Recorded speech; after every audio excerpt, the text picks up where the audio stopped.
Bismillahirrahmanirrahim. Assalamualaikum warahmatullahi wabarakatuh. Good morning, the Honorable Vice Rector of Research, Innovation, and Community Development of Universitas Airlangga, Profesor Ni Nyoman Tri Puspaningsih, Master of Science. The Honorable President of Leiden Delft Erasmus Association, Professor Arnold Sakker. The Honorable All Head of National Institution of East Java Regency. The Honorable all 16 Mayor and Regents in East Java Regency and its representatives. And the Honorable Assistant of Economic and Development from East Java Province, Mr. Muhammad Gunawan Saleh. And also to all the audience, welcome to the prestigious educational hub in Indonesia, Universitas Airlangga, Excellent with morality. We would like to extend our warmest welcome to the prestigious workshop happening today at Airlangga Syariah and Entrepreneurship Education Center in Majapahit Hall. With me, Thor Atari, And me, Beatrice Diva, we are honored to be your Master of Ceremony for this remarkable occasion, which marks the beginning of a significant gathering to address a vital issues related to the Brantas River. This event is proudly presented by Universitas Airlangga in collaboration with Consortium of the Netherlands University, Leiden Delft Erasmus Association, and the government of East Java Province. Before we proceed with the program, we kindly request everyone to rise as we pay respect to the national anthem of Indonesia. Indonesia Raya.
Thank you, ladies and gentlemen. Please be seated. To begin this remarkable event, we are privileged to hear a distinguished leader, our esteemed Vice Rector of Universitas Airlangga, who will welcoming us in this special occasion. Ladies and gentlemen, please welcome the Vice Rector of Research, Innovation, and Community Development Universitas Airlangga, Profesor Ni Nyoman Tri Puspaningsih, Master of Science. The time is yours.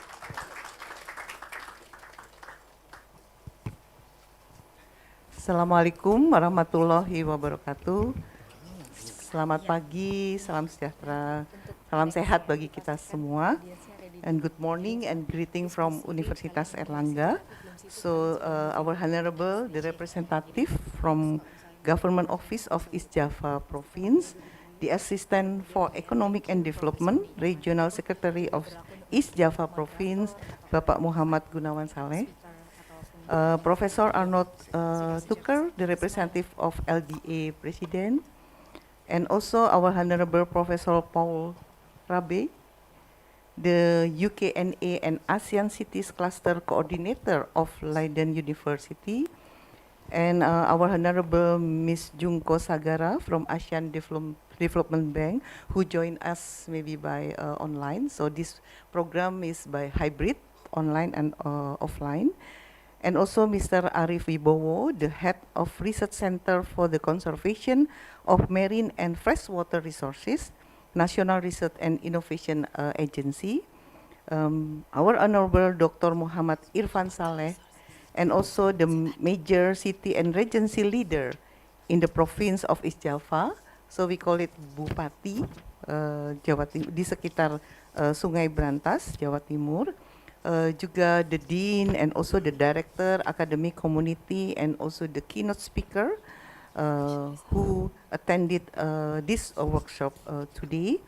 So ladies and gentlemen, on behalf of Rector of Universitas Airlangga, Professor Dr. Muhammad Nasih, I'm honored to extend my warm welcome to all of you on behalf of Universitas Airlangga as we gather for the international workshop Kali Brantas for Life.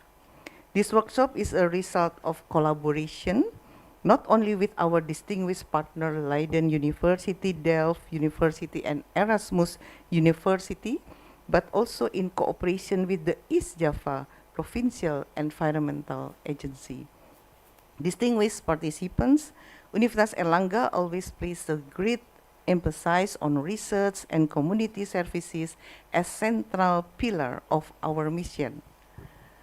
So as higher education institutions, our commitment to advancing knowledge and providing valuable contribution to society drive us to explore and also address complex challenges such as the subject of the Brantas River and its tributaries.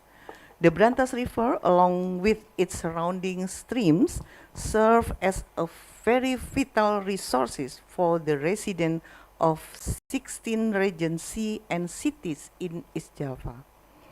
It flows from its source in the city of Batu, passing through Malang, Blitar, Tulung Agung, the central region in Kediri and Jombang, and also the lower region in Mojokerto.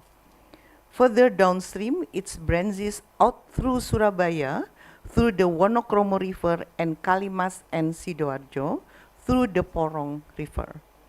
The utilization of these waters include various domestic, non-domestic, and also raw water supply purpose, which are processed through the local regional water company or PDAM.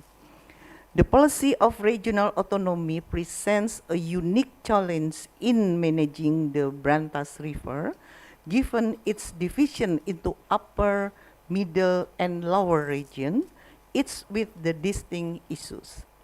Achieving sectoral integration is influenced by factors such as communication, coordination, collaboration, policy, and also regulations.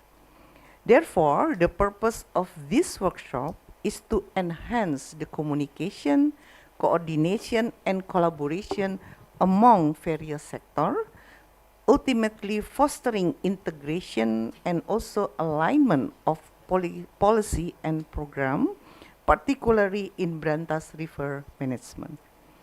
The expected outcome of this workshop is development of a roadmap for Brantas River management, complemented by contribution from the respective institution overseeing this program and policies. Distinguished participant, Universitas Airlangga has been actively conducting research on the management of Brantas River from a multi-sectoral approach. Our studies encompass the assessment of water quality along the entire Brantas River from its source to estuary, including satellite mapping of its quality. Additionally, we have examined the health of communities residing along the Brantas River, and also their associated behaviors.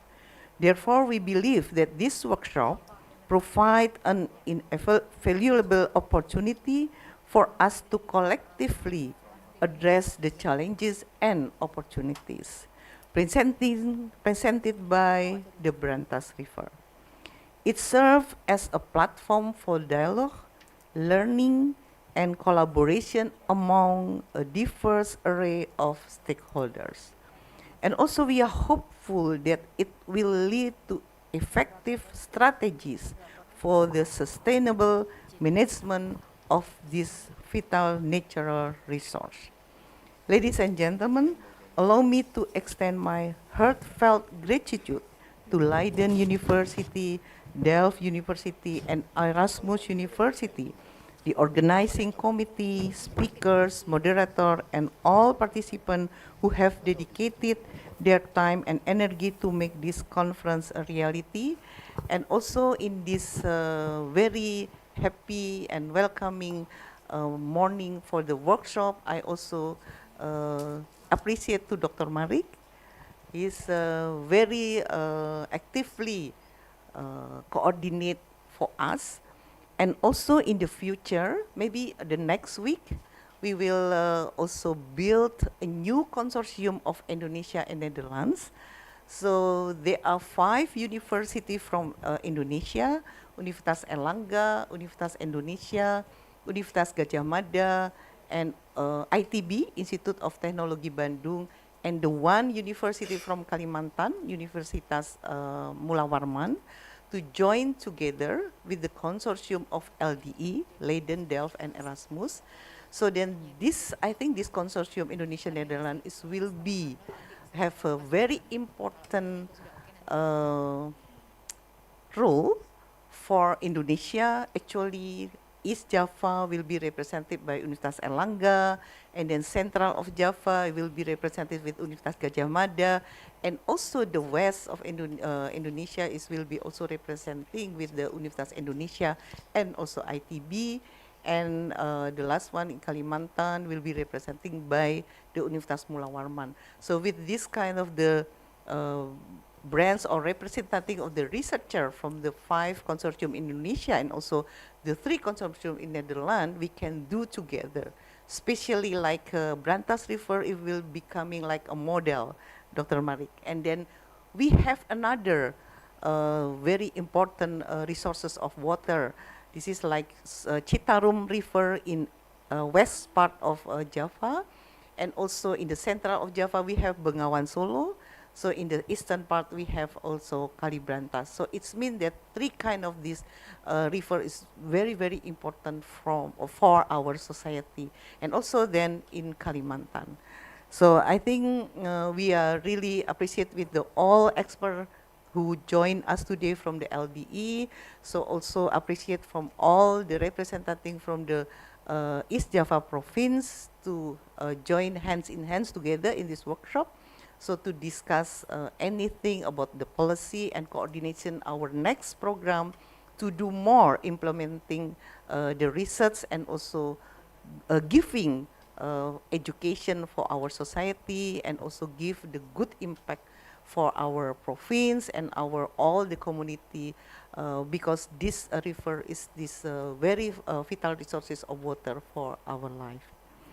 So thank you for being a part of this profitable journey, and I eagerly anticipate the groundbreaking discussion and also solution that we will forge together for this event. So I wish all of you fruitful and inspiring this conference, and join this workshop for today and also tomorrow.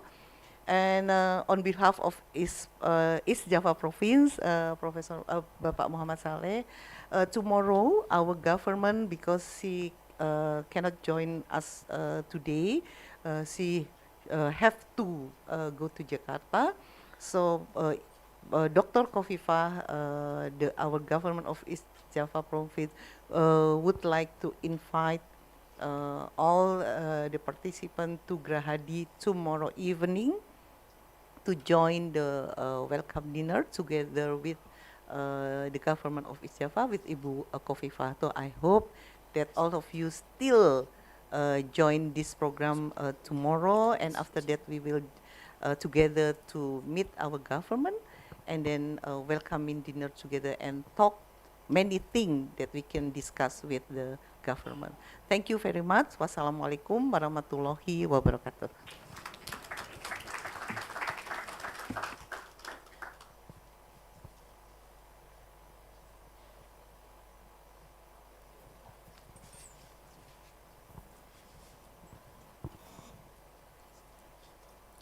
Thank you, Professor Nyoman, for your inspiring and insightful remarks. Your works reminds us of the profound importance of our mission here today. Now, we have the privilege of hearing another opening speech from our honorable guest who already come afar from Netherlands. We are honored to welcome our honorable guest, the President of Leiden Delft Erasmus Association, Professor Arnold Zucker. Professor Arnold Zucker, the time is yours.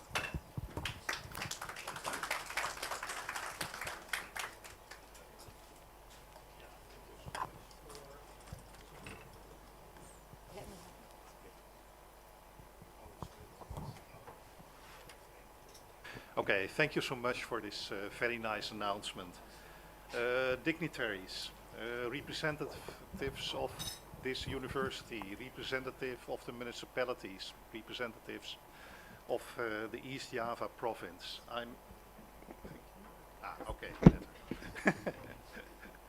It's so nice to see you here all, and I'm so glad to welcome you also on behalf of the organizers of this workshop. Maybe let me explain a little bit what Leiden Delft Erasmus is. You see there the three logos of our universities. I am from Leiden University. Leiden University, as you may know, is the oldest university in the Netherlands. We were founded as a result of our rebellion against the Spanish, and the leader of the rebels, basically our then predecessor of our king, basically said maybe Leiden University should organize the first university, or Leiden should the first university in the Netherlands. So there we were. We were founded about 450 years ago. But then, of course, we didn't have technology. And then Delft said, we are going to organize a university of technology, the first university of technology that was focused on civil service. Normally, if you had something that was doing about research for technology, it was about war, very bad. Delft University of Technology is the first technical university in the Netherlands. Again, a totally different focus as Leiden University. And I see there my colleagues of the Erasmus University of Rotterdam. They are the youngest. I think you're about a little bit more than 100 years old. But they are the first business and the first economic university of the Netherlands. And the three universities are in one province, the province of South Holland. And about 10 or 15 years ago, our rector said, we want to collaborate. It's better to collaborate. And why is that? As I will explain in a minute, the problems that we face, the big societal challenges, like we see in the Brantas river basin, you have to combine all kind of different expertise, the technical expertise, the economic expertise, the business expertise, the more historical expertise that Leiden is very well known of, and the more environmental system analysis perspective, where I'm a professor in. That is what you have to combine to solve the big societal problems. And that's why, Ibu Vice Rector, you already explained very well that you want to twin Leiden Delft Erasmus with 5 universities here in Indonesia. I think that is extremely important, because I think by that you can bring together the knowledge from the Netherlands from different perspectives with the knowledge from Indonesia also from different perspectives, and more importantly, as you explained also, the Brantas river problem is not unique. Here you have Brantas, in West Java you have something else. I'm pretty sure in Sumatra you have other similar problems. So if we can learn here how to solve the Brantas problem, we can hopefully work with other universities in other regions to solve their problems as well. And that is why in Indonesia is so important. I think there is another important thing. What Leiden University actually pulled off is that we now have a memorandum of understanding with the Asian Development Bank. My chair of the board said, we're not going to do that alone. Of course, we're going to do that together with our partners of Delft and Erasmus. And of course, you want to actually focus on the collaborations that you already have. And the collaborations in Indonesia are so very strong. So that's why actually we are here in force with Leiden Delft Erasmus. We hope we really can make this project, that is on the one hand finishing at the moment, like you said, Ibu Vice Rector, a roadmap that hopefully we can actually continue this kind of work. Let me now continue a little bit reflecting. Maybe you look at the Netherlands as that we have it organized very well, that environmental problems are kind of like solved in the Netherlands. I'm afraid I have to tell you it's not true. And I think when I go back in my career, when I started my career at the Ministry of Environment, I think we had problems that maybe were even bigger as you face in Brantas. When I started my career in 1988 at the Ministry of Environment, we had huge problems with soil pollution, with hazardous waste going into rivers, was not managed very well. And we had to solve it. We had to solve it and we did it. Okay, that was 35 years ago. And of course we're 35 years down the line. And you maybe are more at the beginning. But we were not very good either in just 30 years ago. So I will explain now a little bit what I think that we have to combine to really solve the big issues like in the Brantas River. I stand here for Leiden Delft Erasmus, actually not because I'm the chair, that is Wim van den Doel. He has a very important mission at the Asian Development Bank. I lead the Center for Sustainability between the three universities. And we developed a philosophy. We said, how can we make best use of the strengths of the universities? Well, first of all, if you have an environmental problem, you have to do what we call an environmental system analysis. You have to understand what are the priorities. For the Brantas River, that is like, where do we have the big emissions? What are the big polluters? What is the water going to the groundwater that people want to drink and makes them unhealthy? You have to understand that kind of systems. I think in water, it is fair to say that Delft University of Technology is really very strong in that. But in many other areas, like waste management and so on, my university is very strong. Then to solve these kind of issues, you need technologies. You need new designs.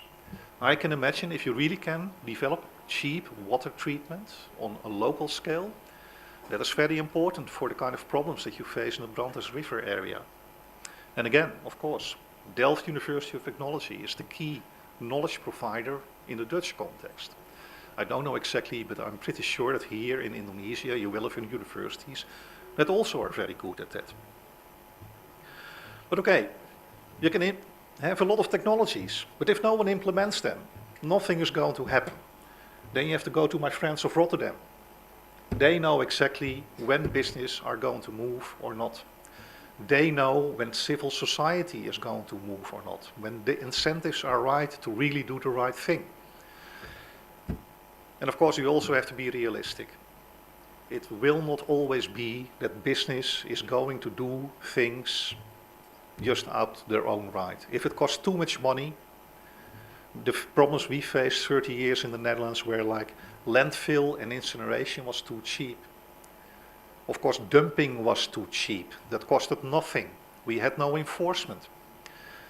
We had to set up systems where landfill became more expensive. We had to make sure that we had incineration capacity for hazardous waste. We had to set up an enforcement system. And then companies started to say, well, the real hazardous waste goes to the incinerator, but if I can reuse it, I also will do that because that is all of a sudden cheaper than landfill. Yeah? Governance is very important here. So that are the four things that you have to bring together, and that's why Leiden Delft Erasmus works together, and that's why I hope the 5 universities here will work together very well as well. There's also, I would say, a good part of hope in me. I had the privilege to really work with quite a lot of young Indonesian people that went actually to a foreign country, a small country, the Netherlands, a cold country. Usually they got a stipend from their government. They were often already teaching at the university, they had families, but okay, they came to Leiden, they came to Delft, and they did their PhD. I think I heard from a few people here as well that they did a PhD abroad. And I see, without actually any exception, these are bright people. They are smart, they learn a lot, they bring the knowledge back here to Indonesia. I see that Indonesian universities become actually quite good. Yeah, so you can, I think, as a university, the top universities in Indonesia are really very good. So I think the groundwork is there to push the things to the right direction in Indonesia. I'm pretty sure it is like that.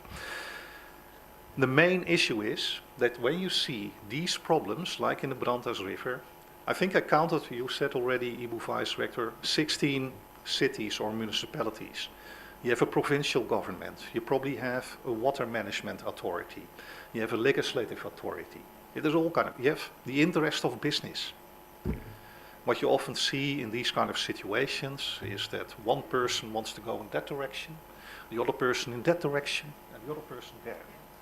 And of course then, if someone is pulling from four sides to me, I don't move, I stand still. If, however, you manage to see like, oh, if I organize the system like this, that everybody wants to go that direction, forward, then you move forward.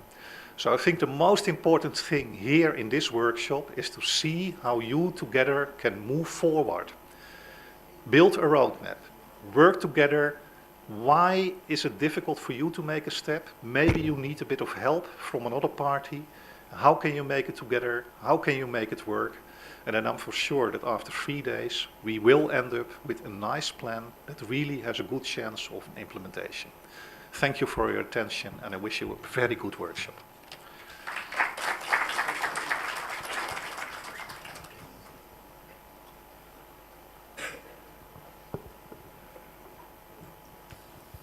Thank you so much, Professor Arnold Tucker, for amazing speech to us. Ladies and gentlemen, as what Professor Ninyoman and Professor Arnold say, the Brantas River hold immense significance for both the local communities and the environment. It is water sustain life, provide resources, and of course shape the landscape that surround it.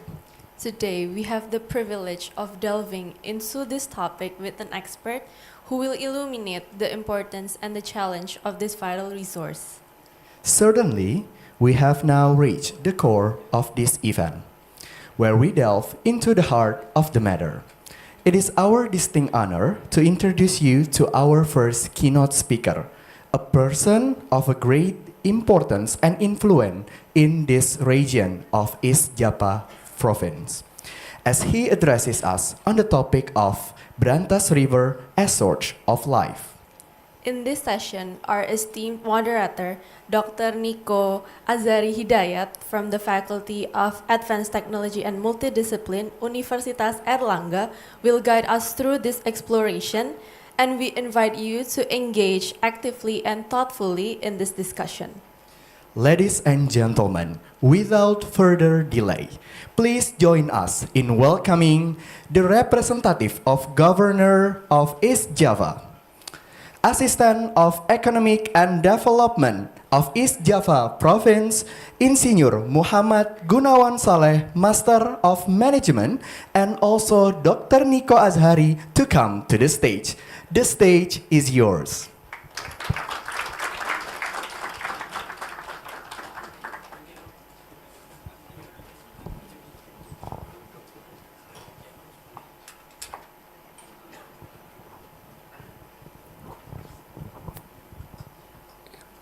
Baik, Assalamualaikum warahmatullahi wabarakatuh. Good morning everyone. Saya Dr. Niko Azhari. Saya ditugaskan oleh panitia untuk mendampingi Bapak Sekda Prof. Ladies and gentlemen, I will mix because our speaker today will speak in bahasa.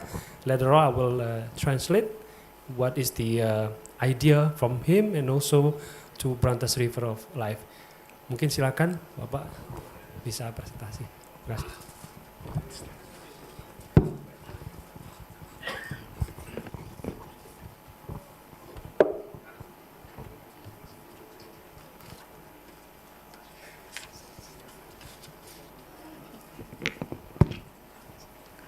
Assalamualaikum warahmatullahi wabarakatuh. Salam sejahtera bagi kita semua. Om Swastiastu.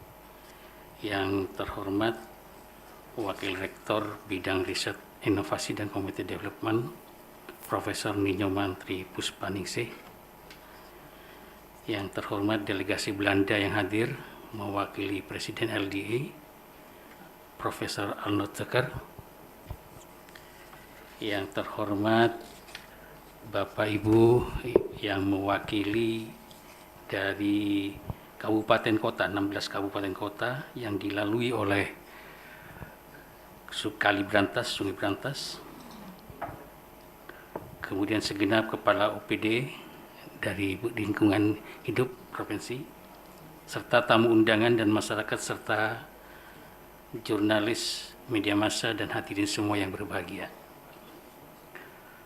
Pertama-tama marilah kita panjatkan puji syukur kepada Allah yang Maha Kuasa yang telah menghadirkan kita semua dalam kegiatan International Workshop Kali Brantas bagi kehidupan dalam keadaan sehat walafiat. Tak lupa juga marilah kita semua tetap menegakkan tangan memohon kepada Tuhan agar selalu diberikan kesehatan dan kekuatan dalam menjalankan pengabdian di tempat tugas masing-masing. Hadirin sekalian yang saya hormati, secara tegas di dalam Undang-Undang Dasar 1945 mengamanahkan bahwa setiap orang berhak untuk mendapatkan lingkungan hidup yang baik dan sehat yang merupakan bagian dari hak asasi manusia. Dengan demikian, marilah kita semua berupaya menjaga kelestarian dan meningkatkan kualitas lingkungan hidup untuk mewujudkannya. Hadirin yang saya hormati, bumi tempat kita tinggal ini terdiri dari 70% air dan 30% daratan. Air juga sangat berperan di dalam upaya untuk meningkatkan kesejahteraan serta kemakmuran masyarakat, sebagaimana ditetapkan dalam pasal 33 ayat 3 Undang-Undang Dasar 45 yang berbunyi, bumi, air, dan kekayaan alam yang terkandung di dalamnya dikuasai oleh negara dan dipergunakan untuk sebesar-besarnya kemakmuran rakyat. Derajat kesehatan masyarakat di suatu daerah dipengaruhi oleh kondisi lingkungan fisik dan sosial budaya masyarakat. Permasalahan lingkungan yang sering dijumpai dalam kehidupan masyarakat adalah air.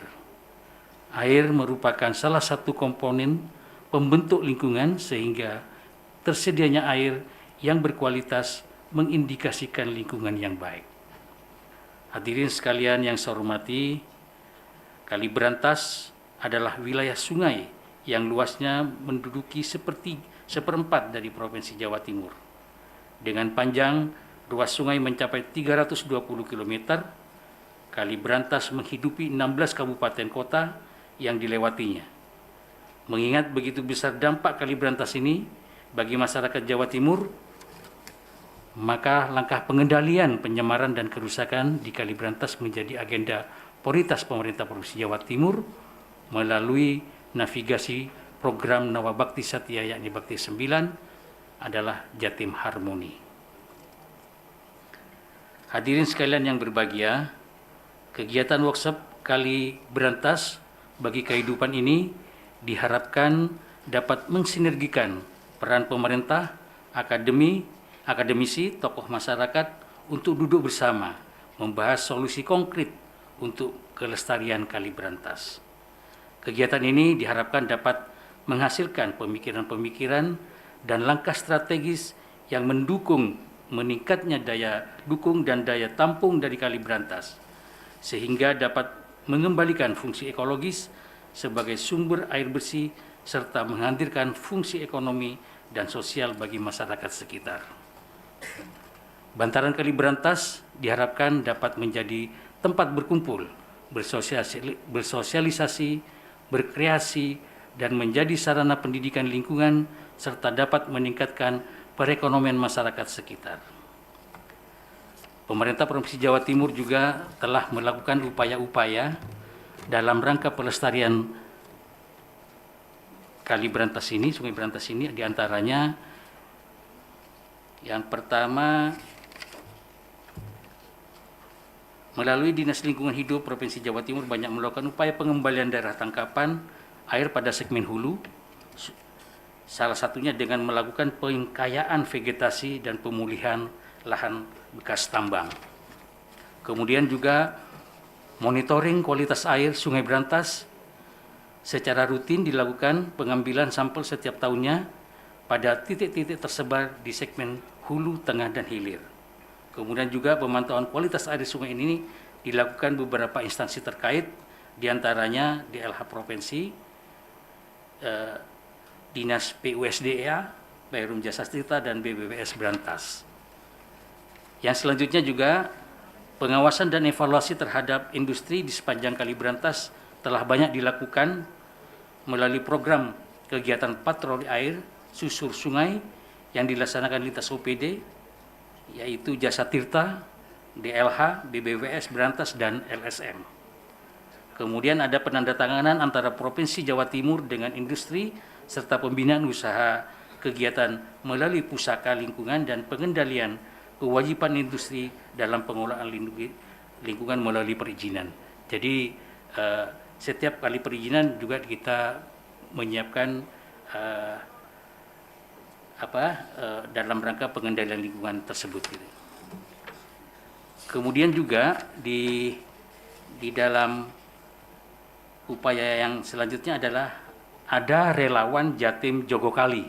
Ini adalah program yang diinisiasi dengan tujuan melakukan binaan terhadap kelompok masyarakat supaya fokus dalam menjaga fungsi ekologi Das Brantas pada segmen hulu, tengah, dan hilir. Ini juga di bidang perikanan juga kami membentuk kelompok-kelompok masyarakat yang menjaga dari Das Brantas ini, yaitu Pokmaswas namanya di perikanan, yaitu kelompok masyarakat pengawas yang salah satunya kita sudah membina Pokmaswas ini yang dilewati oleh aliran Das Brantas ini. Setiap kecamatan ada satu kelompok Pokmaswas. Jadi yang sudah berhasil kita dapat dikatakan berhasil adalah di Blitar, yaitu adanya Pokmaswas yang mengembangkan konservasi ikan. Ya, ikannya adalah ikan baderbang, yang mana dalam jarak kurang lebih 1 kilometer mereka tidak boleh melakukan penangkapan, tapi mereka melakukan konservasi, sehingga sekarang berkembang menjadi wisata kali yang ada di Blitar. Kemudian indeks kualitas lingkungan hidup sementara tahun 2022 kita di Jawa Timur, target dari RPJMD tahun 2002 adalah 64,35 sampai 64,39, namun tercapai dan telah tercapai sebesar 69,92, dan ini adalah kategori cukup. Indeks kualitas lingkungan hidup ini didukung oleh 4, yaitu indeks kualitas airnya capaiannya 55,85, kemudian indeks kualitas udaranya capaiannya 83,95, kemudian indeks kualitas lahan 47,89, dan indeks kualitas air laut capaiannya 80,82. Jadi kalau di rata-rata kita ada di 69,92 dan kategori cukup. Saya kira itu pemaparan dari kami, kurang lebihnya mohon maaf. Dan kami ucapkan terima kasih kepada berbagai pihak yang telah bekerja keras untuk bersama-sama menjaga kelestarian Kali Brantas ini. Kegiatan ini juga menjadi momentum untuk bangkit dan mengkiprahkannya segala daya pikir dan upaya untuk bersama-sama bergerak menuntaskan Kali Brantas ini. Dan saya juga memberikan apresiasi setinggi-tingginya kepada segenap akademisi dan aliansi dari Belanda yang berperan aktif dalam pelaksanaan workshop ini. Mari kita niatkan upaya pelestarian Kali Brantas bagi kehidupan ini sebagai ikhtiar untuk melestarikan air dan kehidupan. Mari kita rawat sumber daya dan kekayaan alam yang dititipkan Allah Subhanahu wa taala kepada kita agar bisa bermanfaat bagi kesehatan dan kesejahteraan masyarakat sepanjang Kali Brantas. Hadirin sekalian yang saya hormati, akhir kata terima kasih atas kerjasamanya dan partisipasi semua pihak dalam acara ini. Semoga kegiatan ini memberikan manfaat yang sebesar-besarnya bagi kelestarian Kali Brantas dan seluruh masyarakat di Jawa Timur dan sekitarnya. Sekian dan terima kasih atas perhatiannya. Assalamualaikum warahmatullahi wabarakatuh. Waalaikumsalam warahmatullahi wabarakatuh. Give applause. Terima kasih Pak Monggo Pinara. Okay, now please allow me to share what is the material that Pak Sekda said. Our national law said that soil, lands, water is belong to the people of Indonesia, especially in Brantas River is East Java people, and they take care of quality of water and also environment. As we know, Brantas is the fourth region area, so 320 kilometers across the East Java. So that's Brantas makes the Brantas River is a huge important thing for us to do. And he mentioned also need the collaboration between academics today, Universitas Airlangga, and also government, also partners from abroad. That's why LDE is well accepted here, and also government had done many things, as he mentioned, including enrichment of the vegetation and also mine, and also routine sampling, with the river, and also observation and monitoring of the water quality.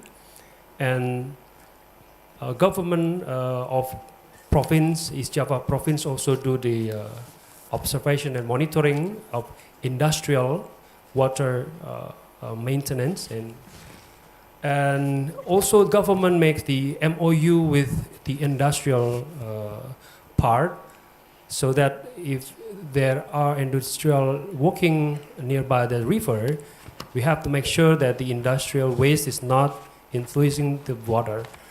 And also there are Jogo Kali. Jogo is a guard, Kali is a river, so it is actually like a voluntary movement of the people to take care their own river, right? So, and also there is a theme of DAS. DAS is daerah aliran sungai. It means river flow area, and also government of East Java province maintain the quality with the collaboration between the University of Academics, of course, and also the industry, and furthermore, back to the our national law that water, including as a part of environment, is also one important thing. For me, I'm a surgeon, actually, I'm a medical doctor. For me, allow me to express what is a river for me. River always similar with veins, actually, in our body, because it drains our fluid back to the heart. So it is very important. And I think Brantas, it's so similar with cava vein. Cava vein is the biggest vascular or vessel in our body. So that's why this is really important. And I think that just mentioned by Pak Sekda is really important thing for us to understand, also to collaborate. And Alhamdulillah, Universitas Airlangga enthusiastic to collaborate with the government, also from the Netherlands. I think that is Pak Sekda mentioned. Is there any chance for discuss? Maybe, is there any possibility? Yes, please. Ada mic, please. Yeah.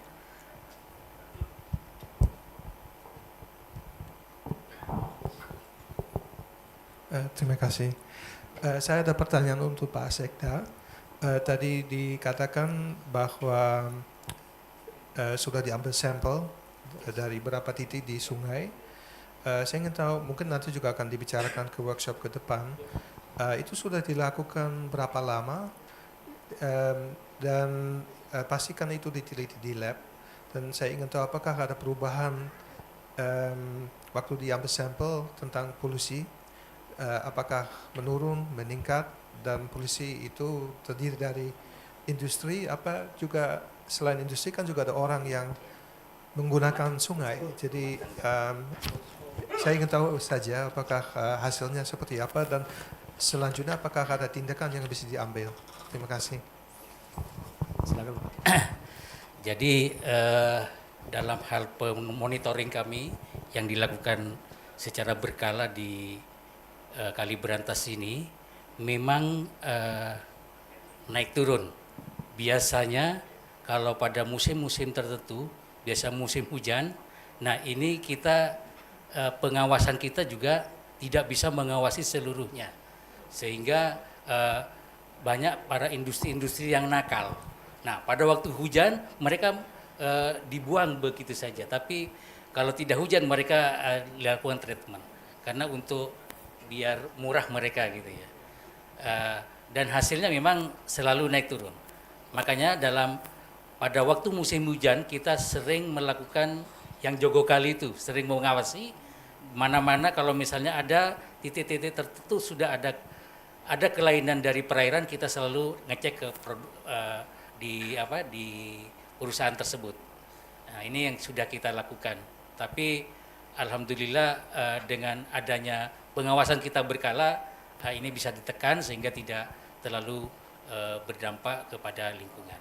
Itu yang sudah kami lakukan. Mungkin ada dengan hal industri rumah tangga Pak maksud.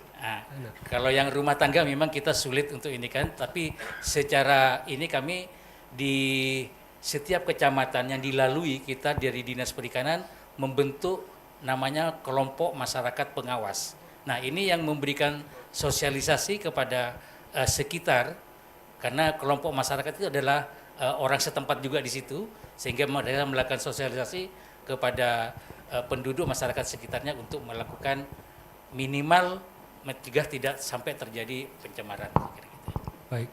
So the question from floor is how the government monitor and observe and to maintain the rivers stay clean, because beside of the industry also there is a home industry and also house yeah. So Pak Sekda said it's actually up and down because it's so vast area, yeah, big area, and so that's why government empower the voluntary movement of Jogo Kali that guard in every sectors if there is a abnormality of the quality of the river, of the water, they will trace it into the industrial and also for the people. So I think it still need the also law enforcement ya Pak ya, penegakan hukum, kemudian monitoring ya, and community involvement ya, mungkin demikian. Terima kasih Pak. Mungkin ada pertanyaan lagi? Is there any question? Yes, please. Thank you very much for the keynote speech. You mentioned that there is a voluntary movement of people to take care of the river. So I would like to know in what ways are the people organized to do this, number one. Number two, how are the people empowered to facilitate this kind of movement, successfully? Thank you. bagaimana memaintain voluntary movement tadi Pak, Joko Kali. Jadi bagaimana hubungan gitu pemerintah dengan masyarakat yang memiliki andil untuk menjaga kalinya ini dan bagaimana memfasilitasinya mereka begitu. Jadi kita membentuk seperti halnya bukan hanya Maswas juga banyak bergerak di bidang ini, LSM lingkungan juga ada. Nah kalau dengan LSM kita ada suatu MOU, kami juga sedikit banyak juga memberikan operasional kepada mereka, ada juga memberikan fasilitas berupa sarana prasarana seperti halnya perahu yang sifatnya hanya untuk di sekitar itu untuk monitoring. Kemudian juga kita juga bekerja sama dengan aparat penegak hukum ya. Jadi Maswas atau LSM juga didampingi kami juga dari lingkungan hidup, dari dinas terkait semuanya. Kalau misalnya ada kejadian-kejadian itu, jadi nanti ada tindakan hukum. Begitu. Yes. Okay. Yes. Well, there is actually a routine a meeting between government to the people that are doing the volunteer, and also there is there are LSM. LSM is in NGO that works specific for environment protection and specifically for river. And government also provide facility like boat to the river Joko Kali, and then the NGO for guard the river. And Pak Sekda said also the law enforcement also involve the law officer. Yeah. Okay. Barangkali ada pertanyaan lagi mungkin dari teman-teman sejawat akademisi dari UNER. Mari manfaatkan mumpung ada yang punya Jawa Timur. Okay. Yeah. So, is there any question from bro? Yeah. Okay. Yes, please. Pak.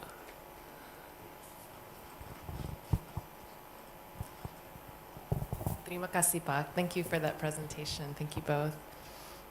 As I understand, Dale Hajatim has a responsibility for the health of the river in many ways, for the water quality, and a lot of the report on the current conditions of water quality.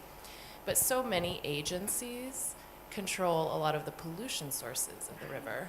For example, domestic wastewater, in the development of sanitation systems, spatial planning, agriculture, pertanian, peternakan, perikanan. And so I wanted to understand, what do you see as the major coordination challenges or needs to bring all of these parties together so that they can coordinate their activities to reduce the pollution loads that are entering the Brantas? So what the coordination challenges, I'd just like to hear about. So many things to do. Begitu banyaknya urusannya Pak di provinsi Pak ya, peternakan, pertanian, perikanan segala macam. Gimana ngurusin bisa fokus juga ke river ini, termasuk mereka ini juga bisa jadi waste-nya river gitu. Monggo Pak. Jadi memang Kali Brantas tidak hanya diurusi oleh lingkungan atau dengan sumber daya air saja, akan tetapi semua stakeholder juga itu. Karena bagaimanapun juga namanya Kali Brantas ini digunakan juga untuk pertanian. Nah, pertanian juga tidak boleh airnya ada baku tertentu yang harus kita jangan sampai baku melebihi ambang batas yang masuk untuk pertanian. Kemudian juga untuk perikanan. Demikian juga untuk peternakan. Semuanya kita bekerja bersama-sama. Kalau misalnya seperti sekarang kita menghadapi kekeringan misalnya, nah kita memang selalu dibikin tim untuk masalah air ini. Jadi semuanya terlibat nantinya. Sehingga bagaimana nanti kualitas airnya yang akan disalurkan kepada pertanian, kepada perikanan juga harus kita pantau betul. Jangan sampai begitu, karena banyak kadang-kadang kalau misalnya pada waktu musim hujan biasanya pabrik-pabrik mengeluarkan limbahnya yang berakibat kepada perikanan misalnya, itu banyak ikan mati segala macam. Nah ini biasanya pada waktu musim hujan kita selalu tim dari lingkungan ini akan monitoring intensif lagi gitu. Begitu. So the main effort is working together because in every unit that under the government of province of East Java, they need to coordinate, especially like in rainy season. Usually, for fabrics from industry throw out some wastes and everything. So if rainy season, usually they are more active to find out is there any violence from the fabrics or the industrial, so that affect the fisheries. So each of the units or department in East Java always take care by the province of the government of East Java province as together and comprehensively ya Pak ya, secara terpadu, and so that they are maintaining in best way. Okay, yeah. Is there any question or ada lagi pertanyaan mungkin? Jadi terpadu dilakukan bersama-sama dengan setiap unit ya Pak ya. Yeah. Yes, please. Okay. Our fellow from Erasmus. Selamat pagi. Thank you very much for this interesting presentation. My question is about what do you see as the role for the universities? How can universities as stakeholder contribute to the effort to clean up the Brantas River and to be a stakeholder in the whole process of improving the river? So Peran universitas Pak. Monggo. Sebenarnya dalam Jogo Kali itu juga UNER juga selalu tampil di depan, termasuk juga untuk vegetasi biasanya, untuk lingkungan hidup. Kami selalu bekerja sama dengan bukan hanya dengan universitas, tapi juga tingkatan SMA, terutama pramuka ya, yang kita ini kan, terutama biasanya Ibu Gubernur Susur Kali itu pasti ada dari UNER ini yang paling banyak dibandingkan dengan yang lainnya, karena kepedulian terhadap lingkungan ini cukup dominan dibandingkan yang lainnya gitu. Yeah, so Pak Seda said that the role of the university is big, quite big, important, because UNER actually experience in taking care of any of environment. Before Brantas, yeah, Prof. Nyoman, we have Citarum Harum, and Citarum is the river in other province in West Java. So river essentially is in our blood of UNER. So I think the Universitas Airlangga committed to the government of East Java province also to take care of the Brantas River. Yeah, thank you. Ada lagi pertanyaan? Is there any question? Oh ada, silakan. Silakan, dari mana sebutkan. Boleh. Assalamualaikum warahmatullahi wabarakatuh. Terima kasih atas kesempatannya. Saya Wilda Prihasti dari Fakultas Vokasi UNER. Baik, atas kesempatan ini saya ingin bertanya, apakah sudah ada teknologi yang diterapkan di sekitar Kali Brantas di Surabaya yang gunanya mungkin untuk memonitoring, karena tadi melanjutkan pembahasan sebelumnya, karena memang kualitas air di Kali Brantas itu memang perlu dimonitoring ya, karena Kali Brantas ini juga sumber dari untuk kehidupan di sekitar Surabaya gitu. Mungkin yang teknologi untuk memonitoring airnya bagaimana itu, apakah sudah ada atau belum? Terima kasih. Oke, terima kasih. Monggo Pak. Saya kira itu sudah ada, karena juga Kali Brantas ini juga untuk baku air minum juga gitu loh. Jadi tidak bisa PDAM Surabaya ya Bu ya, yang sudah memanfaatkan Kali Brantas ini, bahkan juga di daerah yang lain juga begitu. Saya kira dalam teknologinya nanti pasti ada. Kalau saya nggak bisa ini kan mungkin dari lingkungan hidup yang teknologi apa saja, tapi saya yakin itu teknologi pasti kita akan terus diperbaiki, teknologi baru terupdate nantinya. Karena kalau tidak seperti itu, bagaimana nanti air nanti ini bisa digunakan untuk yang lain-lain, pertanian segala macam. Baik. Insya Allah itu sudah terupdate nanti teknologinya. Gitu. Baik, dan dengan acara ini kita bisa update dari bagaimana Belanda menjaga river ya Pak ya. Gitu. Baik, demikian. Mungkin sebelahnya silakan ada pertanyaan. Assalamualaikum warahmatullahi wabarakatuh. Selamat pagi, saya Iif dari Fakultas Vokasi Universitas Airlangga. Saya aslinya Sidoarjo. Sidoarjo is a delta city that flanked with two river, Brantas River and Mas River. For us as the delta city, Sidoarjo, river is very important, especially Brantas River. In Sidoarjo there is Mani River beside Brantas River, irrigation river. Jadi sungai-sungai irigasi di Sidoarjo itu banyak. Saya sebagai warga desa, salah satu desa di Sidoarjo yang banyak sungai di sekitar rumah saya, itu sungai itu sangat penting.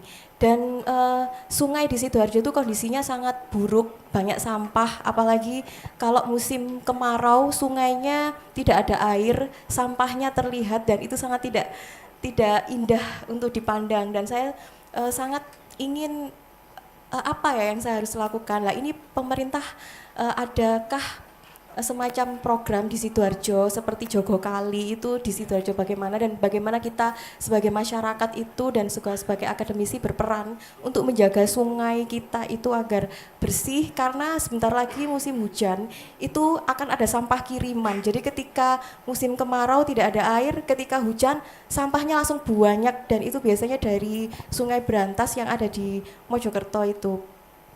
Dari Rolak Songo itu kan mengalirnya ke arah timur, itu langsung tiba-tiba sampah itu banyak dan itu baunya juga tidak enak, dan biasanya itu banjir. Zaman dulu itu Sidoarjo di desa saya itu tidak banjir, tapi sekarang itu mudah banjir. Nah ini karena memang sungai. Di sini saya sangat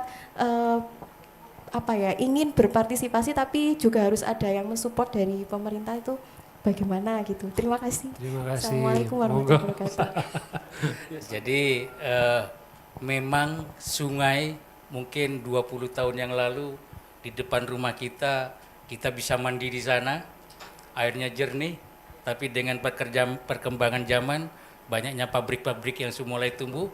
Nah ini yang berakibat perairannya tercemar, kemudian dengan tercemarnya perairan sehingga fungsi kali itu sendiri sering cepat terjadi sedimen. Nah ini yang mengakibatkan hal seperti yang diutarakan tadi. Tapi kami dari pemerintah tetap berupaya, makanya dari beberapa kelompok masyarakat kita bangkitkan untuk mendirikan atau membuat kelompok masyarakat pengawas ini dalam rangka menjaga kalinya masing-masing. Jadi bertahap, tidak hanya di hulu saja, di hilir saja, tidak. Harusnya berkesinambungan dari hulu sampai hilir, sehingga kalau yang di bawah saja yang melaksanakan, tapi atas tidak melaksanakan, ya sama saja. Nanti di bawah akan menjadi terdampak gitu. Makanya kami dalam rangka ini kita workshop 16 kabupaten kota ini, bagaimana nantinya mendiskusikan dalam rangka menjaga dari hulu sampai hilirnya ini. Oke. Ya, terima kasih Pak. Saya mau sampaikan dulu ke teman-teman kita. So, there are two questions. First question about technology. What technology had implemented to the Brantas River? And Pak Sekda said that there are technologies, and we hope by these workshops with the Netherlands, we can learn more and update about the technology.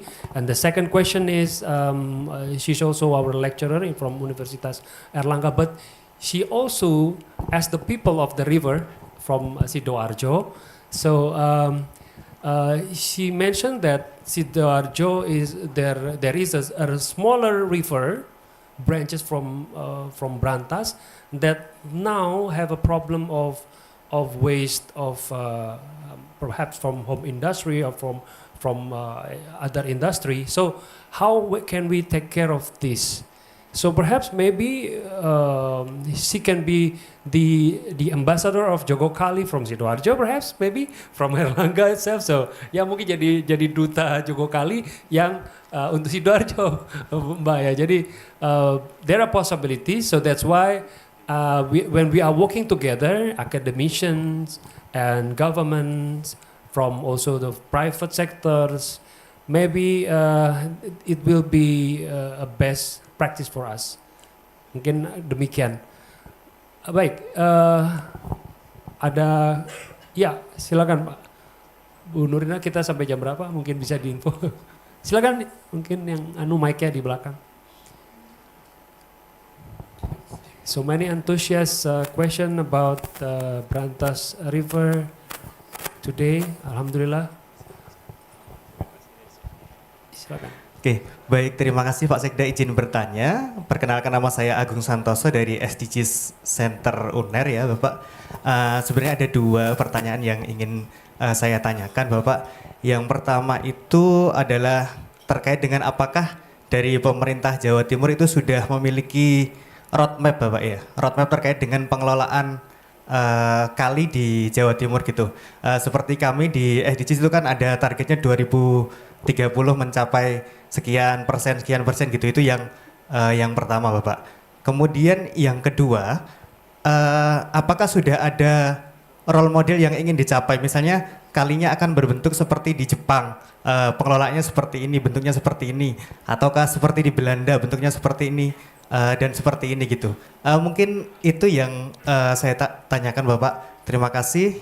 Wassalamualaikum warahmatullahi wabarakatuh. Silakan. Masalah target sebenarnya itu kita sudah ada, seperti yang sampaikan tadi bahwa kami ada indeks ya.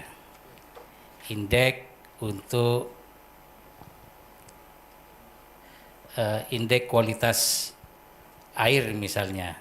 Itu kita sudah ada indeksnya. Kemudian secara total memang kita menjadikan satu, yaitu indeks kualitas lingkungan hidup yang targetnya itu misalnya di RPJMD kami 2022 sebesar 64,35. Nah, ini kita sudah tercapai 69,92. Kemudian masalah role model atau segala macamnya ini karena memang lintas provinsi ya, bukan hanya di Jawa Timur saja. Ini biasanya kami dari Das Brantas nanti yang ada ininya. Cuma dari Jawa Timur hanya mensupportnya saja untuk menuju kepada yang diinginkan gitu ya. Jadi Das Brantas nanti yang BBWS biasanya nanti yang menentukan tingkatannya bagaimana.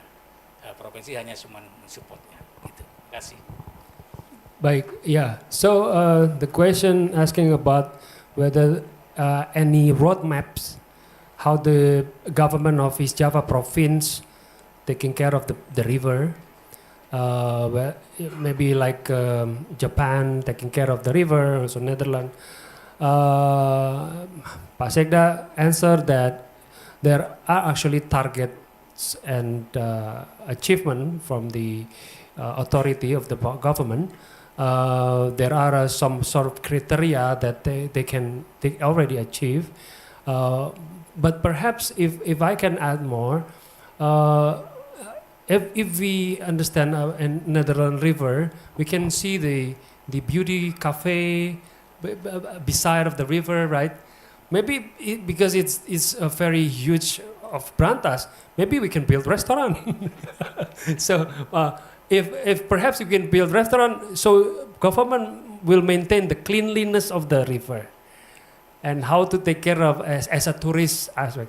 Mungkin ada untuk yang sudah dibuat tourism spot Pak. Okay. Jadi memang ada beberapa spot-spot tertentu seperti yang sampaikan tadi di awal. Itu di Blitar, itu ada namanya tempat wisata Baderbang namanya. Nanti bisa di searching ya, Baderbang di Blitar.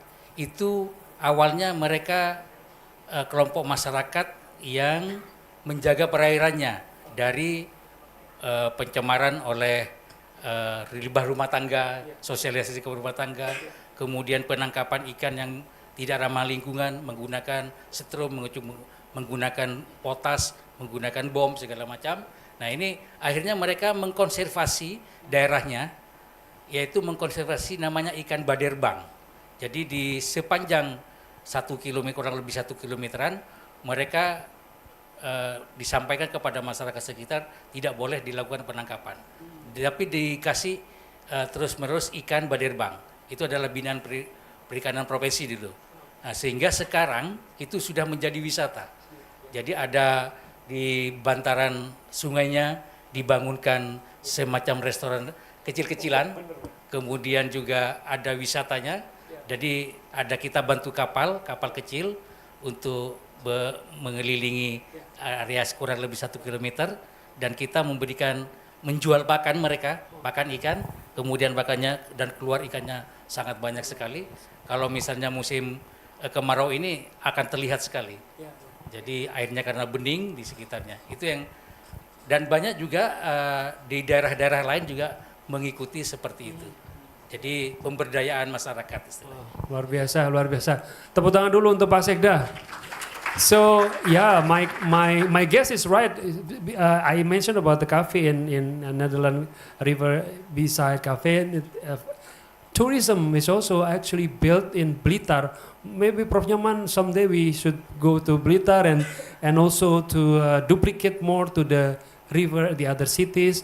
So in Blitar, Pak Sekda said that there are actually people from Blitar that maintain about 1 kilometer area of river that used to be with catch fish with bomb, with many things that hardens the environment. Now transform into a tourism spot.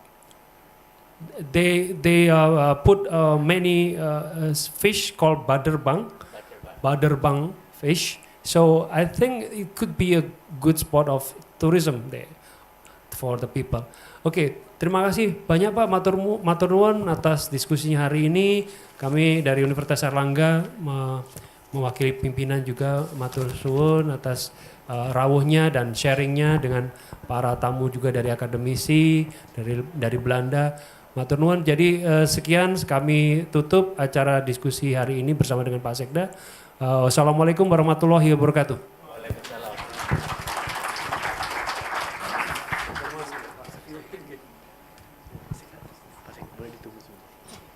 Okay.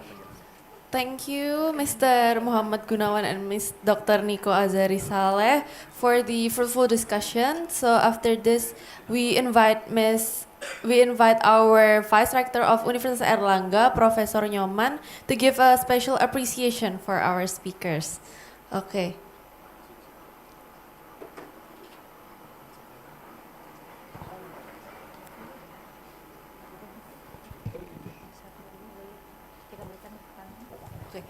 Please have an applause for the speakers.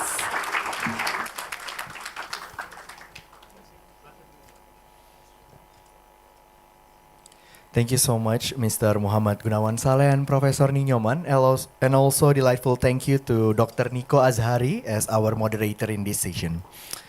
The honorable guests, we are now welcome to the next session. This is the photo session. This is a wonderful opportunity for us to capture this moment and celebrate the knowledge and insight shared here today. We kindly request all the audience to go to the center section, and to all the guests, please stand up because we're gonna take a picture for this moment. So everybody from the left and right, you can go a little bit to the center because our team are gonna be take a picture. And then for all the committee in charge, you can help us.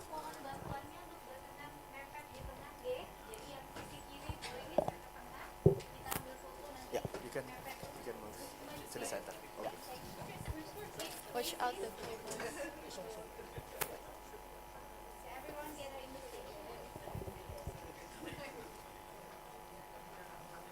Is that fine?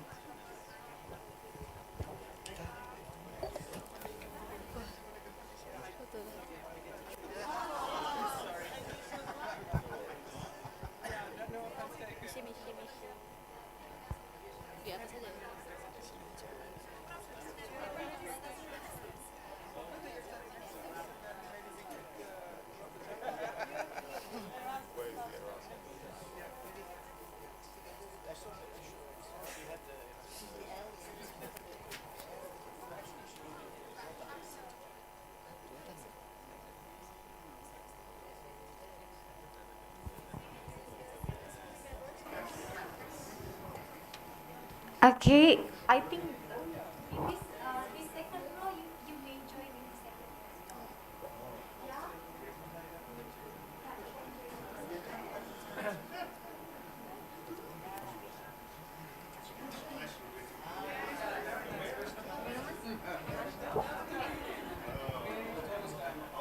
okay, everyone, please be ready and give your best smile in 1, 2, 3.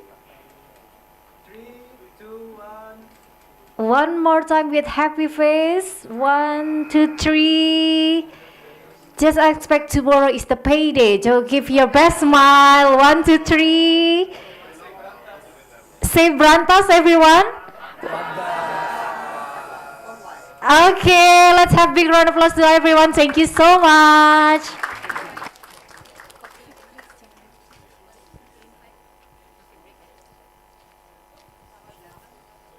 Okay. To all the participants, after this we're gonna have a short coffee break for approximately 15 minutes. So we allow you guys, we pleased you guys to have some break outside. Yeah, during this time, we encourage you to engage in formal conversation, network, and recharge for the stimulating session that lie ahead. Okay. Please enjoy your coffee break for around 15 minutes, and we will reconvene you again in this hall. Thank you, and we look forward to seeing you in the upcoming segment. Enjoy your coffee break. Really, you make such Thank a you so nice, such a nice team. Thank you so much. It's almost like Indonesia's Got Talent. Oh. With how much enthusiasm you put in the speaker. Indonesia's Got Talent? Yeah. No, but you know what I'm talking about. Yeah, right? yeah, Those, yeah, yeah. Talent show. It's a great facilitation. I also want to be introduced by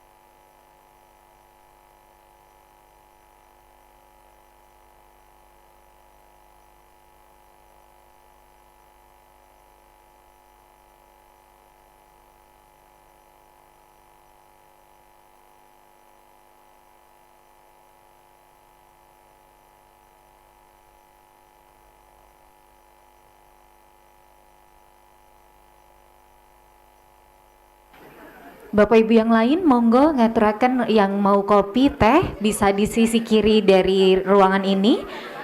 Ada snack yang bisa dinikmati juga, tapi ngapunten untuk kopi dan teh hanya bisa dinikmati di luar. Nanti setelah 15 menit boleh kembali ke ruangan ini. Matur nuwun.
Welcome back, ladies and gentlemen. Please be seated because our workshop is already going to be begin maybe in a few minutes. I hope you turn off your notification on your handphone and stand by at the room because our workshop is will be begin. Thank you.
Welcome back and hope you enjoy your coffee break session. Now, as we prepare for the next segment of our event, we have gained a deeper appreciation for the significance of the Brantas River. Our discussion will now shift toward addressing some of the critical challenges and aspects of its management. Our next topic delves into the biorisk aspect in Brantas River management. This crucial presentation will be delivered by Prof. Dr. Fedik Abdurrantam as the representative from the Faculty of Veterinary, Universitas Airlangga. To help us navigate through this complex subject, we are fortunate to have a knowledgeable moderator, a representative from the Faculty of Economic and Business, Universitas Airlangga, Dr. Aksania Hendratmi. Ladies and gentlemen, let us delve into this intricate world of biorisk in Brantas River as we welcome our distinguished speaker and moderator to the stage. To the moderator and speaker, the time is yours.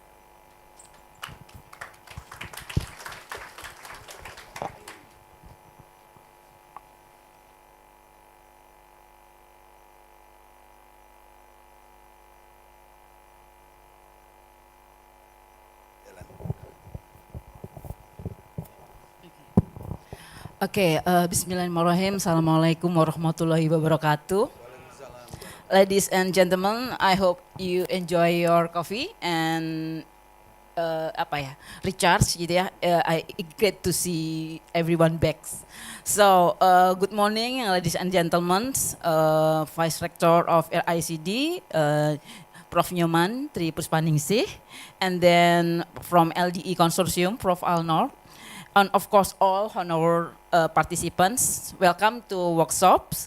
So today on Tuesday, October 17, 2020, I'm Aksania, will guide the discussion session starting at 1 hour, starting at 11:22 until 12.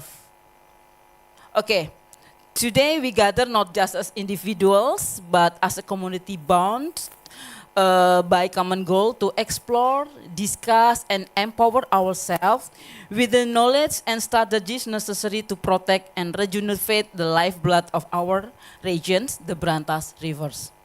I want to express my gratitude to each of you being here. So we have a diverse group of participants, Prof.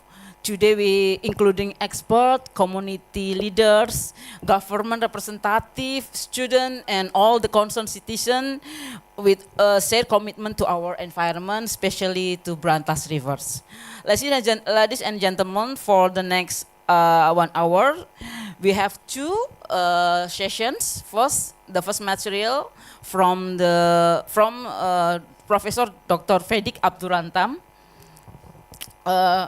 representative from Faculty of Veterinary, and of course we know that Professor Dr. Fedik is expertise on stem cell at Indonesia Tropic Disease Hospital also.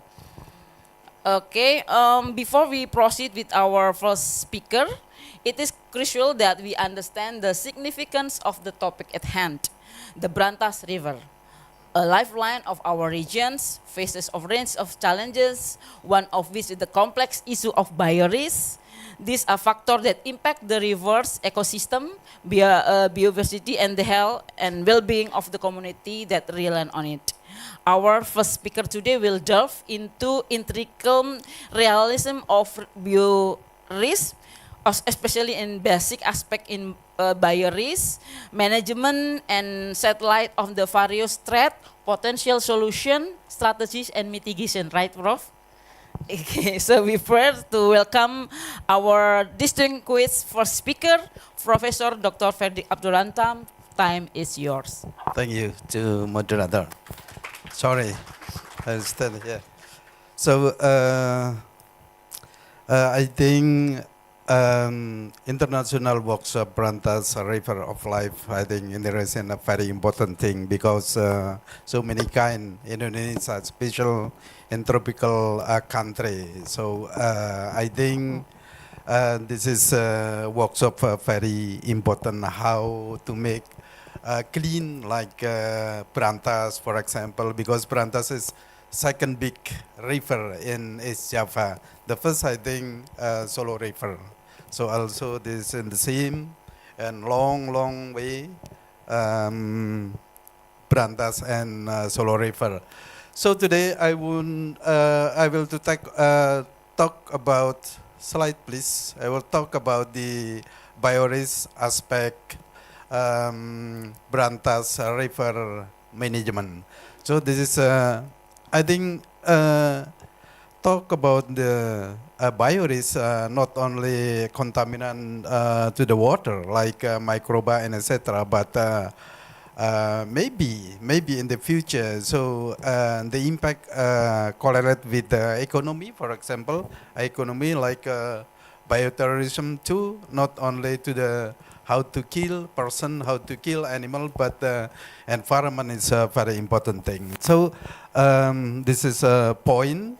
The first, I'm going to the basic of biorisk, and then secondly, how to manage of the biorisk and then dirt in Brantas River about how it's and the pollutant and the brand of Brantas River. Okay, next, please. So biorisk is actually equal with the biosafety, biosecurity, or biorisk management system in common biorisk team that interconnected and mutual supportive. This important thing words.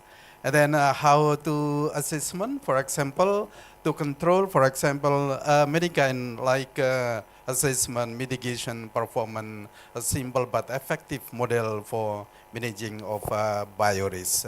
This is our job actually, and the implementation, comprehensive biorisk management system and critical reducing safety, security risks associated with biological agent. So we know that many area right now, many cases in Indonesia, not only by human but in animal. So many cases coming already in Indonesia, like foot and mouth disease, for example, lumpy skin disease, for example, anthrax, and etc. This is a very important thing, important disease actually. Some key factor for building and implementing successful biorisk management system, including commitment and top management. This is actually our problem. Who is in the responsibility about the biorisk management? This is very important question. Next. So what is biorisk? Biorisk associated with the biological substance. Biorisk is biosafety risk plus biosecurity. This is biorisk. Next. So the model of biorisk management, so namely like assessment and then mitigation and performance. The three words very important thing are very important thing in the future on duration 2 also. Next. So what is next? What is biorisk assessment here? This is a key component of biorisk management. So it's in the process identifying hazard and evaluating the risks associated with biological agent, for example, and toxin, and taking into account adequacy of the existing control and deciding whether or not risks are acceptable. This is a assessment, one of the example like this. Next. And then biorisk mitigation is action and control measure to put in place to reduce or eliminate the risks associated with biological agent and toxin. This maybe like in the laboratorium, for example, but in the river, biggest laboratorium actually. So many kind of contaminant there, coming there. Next, biorisk performance is improving biorisk management by recording, measuring, and evaluating organizational action and outcome to reduce biorisk. This is the biggest problem actually in Indonesia.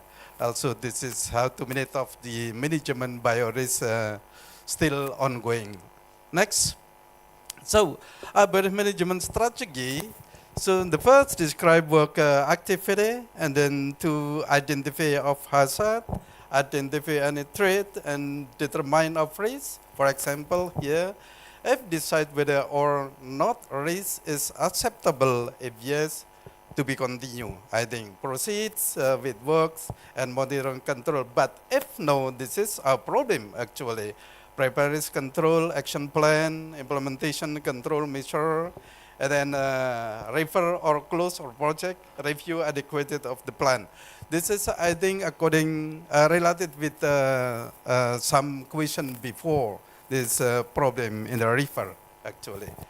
Next, so this one, if this is okay, and then that means that the risk assessment is going good, I think, already good, yeah. And then next, so if not, maybe, if not, for example, here, so the program risk mitigation, how to take off the risk management, like design, for example. For example, this is a very important thing. How is the roadmap to solve this problem, this important in the future? Next.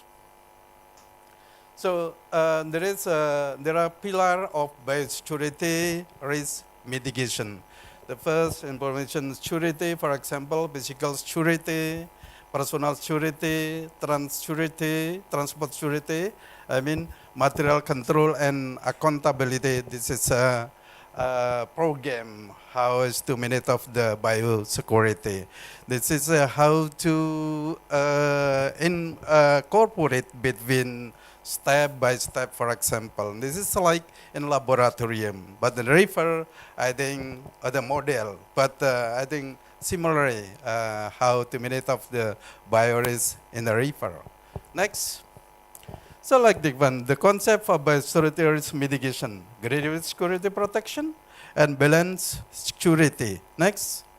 So the great security protection, different area of facility, will have different level of security based on risk. This security increases as you move outside to inside the facility. For example, like this one is layer the biosecurity. So higher security in the execution here, and then limited coming property protection and the public. This is some kind model layer of biosecurity. Next, like this one, I think is the same pathway. For example, this one balance security is no way pets. Yeah. So I think this is a strategy is very difficult to implement it by river, in the river, for example. But the problem Brantas River has many kind of the brands. How to manage every brands, for example, not only through Porong, for example, but some different river from different city. This is a problem. Yeah. Okay. Next. So, biosecurity performance improving virus management by recording, measure, evaluating too. So, what is the performance here? So, the way in which a biorisk management system actually function. This is performance. So, how to develop like this? Next. So, in the activity, what the performance gap can you identify? This is our question and should be answered. How could the facility ensure that this does not occur again? Is there a way to measure, monitor that the physical security system is working? It would why could be effective biosecurity program and biosecurity as well, for example. This is maybe should be solved to benefit of the biorisk. Next. So transport security, for example, so many kind of model across international border. For example, here in Indonesia, it's an island country. So, but maybe different with a country in Europe, for example. Yeah, yeah. But do you know that many kind of cases, different profile, different disease, for example, different pollutant, for example, different develop of the industry, for example. So that's why here, how is what is the regulation between profile to profile, for example. In the middle of Java, so still high cases of anthrax, for example. It is still close. The animal cannot transport to the is Java, for example, no, nothing. So still free. So this is our actually our problem. But economically increasing. But the disease maybe decrease. Yeah, this problem. Next. So what is risk? Actually, the possibility. For example, you can what is calculate like this one.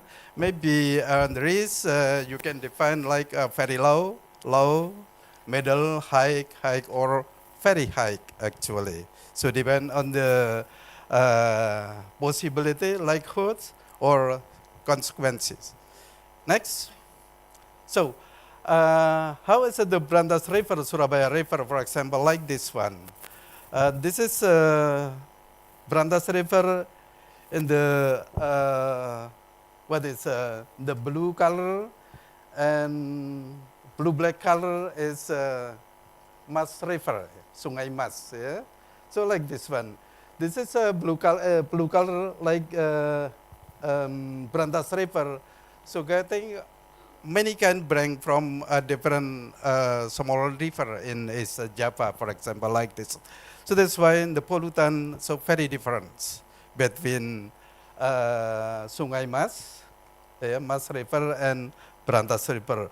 But the water Sungai Mas come from Brantas River. So what happened with this strategy of geographic, for example, like this one? Mojokerto is coming first, water from Brantas going to Kalimas River or Surabaya River. Yeah, and then, so what kind of pollutant, for example, next, like this one, micro pollutant, so many kind. If you compare with, for example, Solo River, Brantas River, Sarayu River, Progo River, that Brantas River is higher than other, for example. This is pollutant. This is a small, simple example how is the situation in the Brantas River, for example. Jakarta River, if you compare to the Jakarta, maybe lower Jakarta than Brantas River. Why? This is our question. Because so many kind still growing industry. Yeah, industry in, for example, in Kediri, Mojokerto, Sidoarjo, and etc. So still going. So many kind of model micro pollutant, yeah, shape, size, and etc. And like color, for example, is different color. Next. So in this one, the pollutant. Where is the pollutant? You can find it. So there is upper, middle, and bottom. Yeah, this is different pollutant, and different size, and different color. I think so. Like this one situation in the Brantas River. Next. So the important thing is here, river is one water surface prone to pollutants. River is the native media for microbial. This is important. Yeah. River quality needs regular monitoring and assessment to prevent any disease outbreak and further deterioration. Yeah. Although microbial is part of the ecosystem, several pathogenic microbial are capable to harm community and ecosystem. So this pathogenic microbial come from water, anthropogenic or farming activities. So suitable with the question before, this is a big problem actually. So maybe different situation, raining season and dry season is different, concentration and etc. Next. So primary source of the water containment actually here come from urban and industrial words.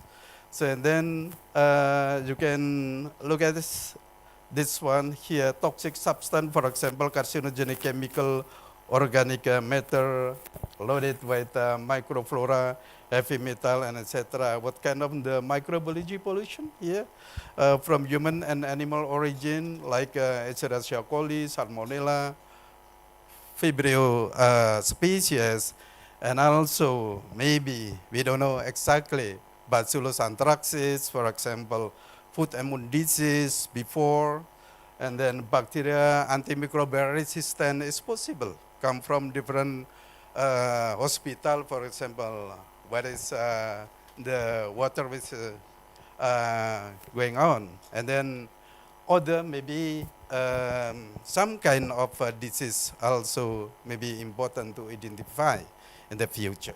Next. So water quality assessment, I think what kind of the strategy here, study area, water sampling and preservation, psychochemical analysis, for example, and pathological analysis, maybe this is like total viable count, for example, and total coliform, for example, already, yeah, to identify, like in Surabaya City, for example. Yeah, but difference maybe in the other bacteria, so maybe still needed to identify. Next. So I think next psychochemical analysis like this one. Next, maybe. So actually in Indonesia, so already we have already Undang-Undang Republik Regulatory of about the environment actually, but how to operational like in the field, for example, to apply, for example. This is a very important thing. Since 2009 number 32 about the perlindungan and pengelolaan lingkungan hidup. Yeah, this is I think our what is our senjata mungkin ya. So this is our basic how to break maybe to lose like using this is regulation. Next. So basically, as the example, for example, so I say that maybe in the next time, so many people use microbiology like develop becoming biosecurity, bioterrorism, for example, yeah, like this. So many can example. This one is from Genesis 1984, for example, motif here using Salmonella species motif. I think this is what is that mean they choose like interfere with the local election group attempt to incapacitate voter, for example. Yeah, we don't know. And the other model like next. The other model in Japan, for example, using Bacillus anthracis and Clostridium botulinum. So very easy. If I, for example, develop and then I bring to the river, so very easy. Yeah, to contaminate of the water, for example. This is an important thing in the future. So that's why I think river Brantas, for example, and Solo river still identify about what kind of bacteria or microbial contaminated of the river, of this river, the boat river. That is a very important thing. Next.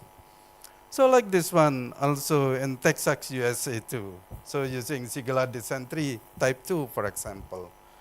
So becoming a diarrhea, I think. Next.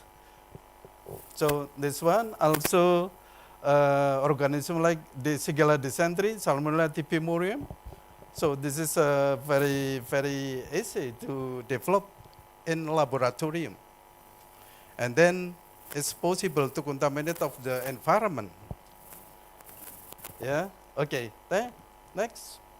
So like this one, more than 60 sites in the US, for example, Bacillus anthracis. This confirmed from FBI and film feed again virus. Yeah, this is a very important thing, information, but until now, this personnel still in the prisons. Yeah, this is important too for the information about the bioris.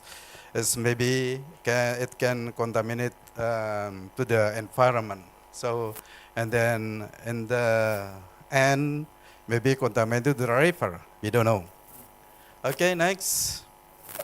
So summary, I think bio is still priorities and identify needs, yeah, from different river, for example. Develop biosecurity and biosafety plan is needed.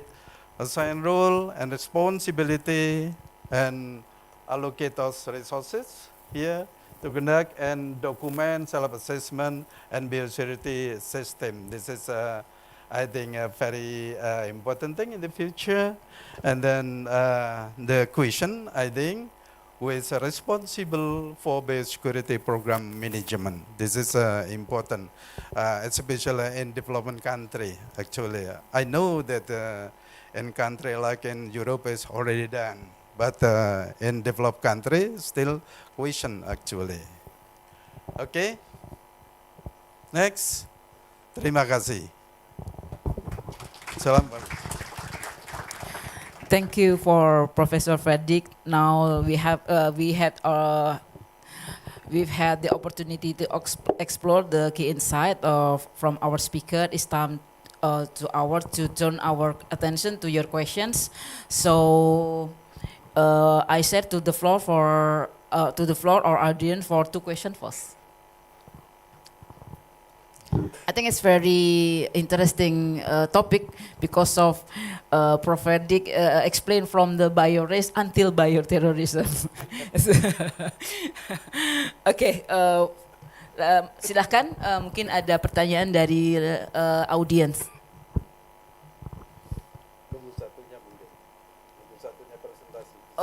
Waktunya sendiri-sendiri, Prof. Inje. Silahkan. Oke.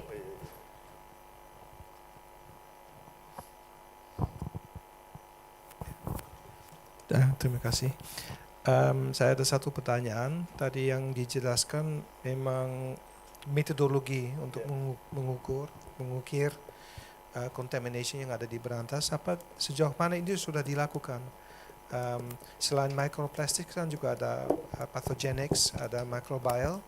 Apakah itu sudah di sampel juga atau diukir? Dan apakah itu sudah ada bukti menyebabkan misalnya penyakit kepada yang menggunakan air dari Brantas? Terima kasih. Yeah.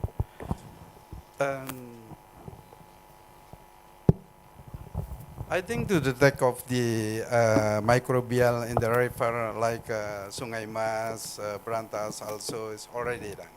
Yeah, but not all of the microbial to detect it. Yeah, only some microbial like E. coli, for example. And the other measure, for example, what is like COD, for example, and the other like pH, for example, is macro, for example. Macro research is okay, but micro research is I think still less. Okay. What about the methodology? Tadi ditanyakan metodologinya kalau nggak salah, Prof. Yeah.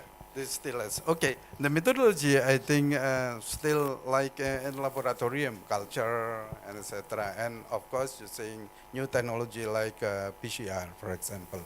Of course, yeah. This is, but mostly using culture, yeah, strict on the nutrient agar and etc. Okay. Yeah, thank you for that informative presentation about biorisk. I'm interested to know to what extent biorisk influences discussions as well around the economic, social, and governance risk parts of the conversation around water management. Yes.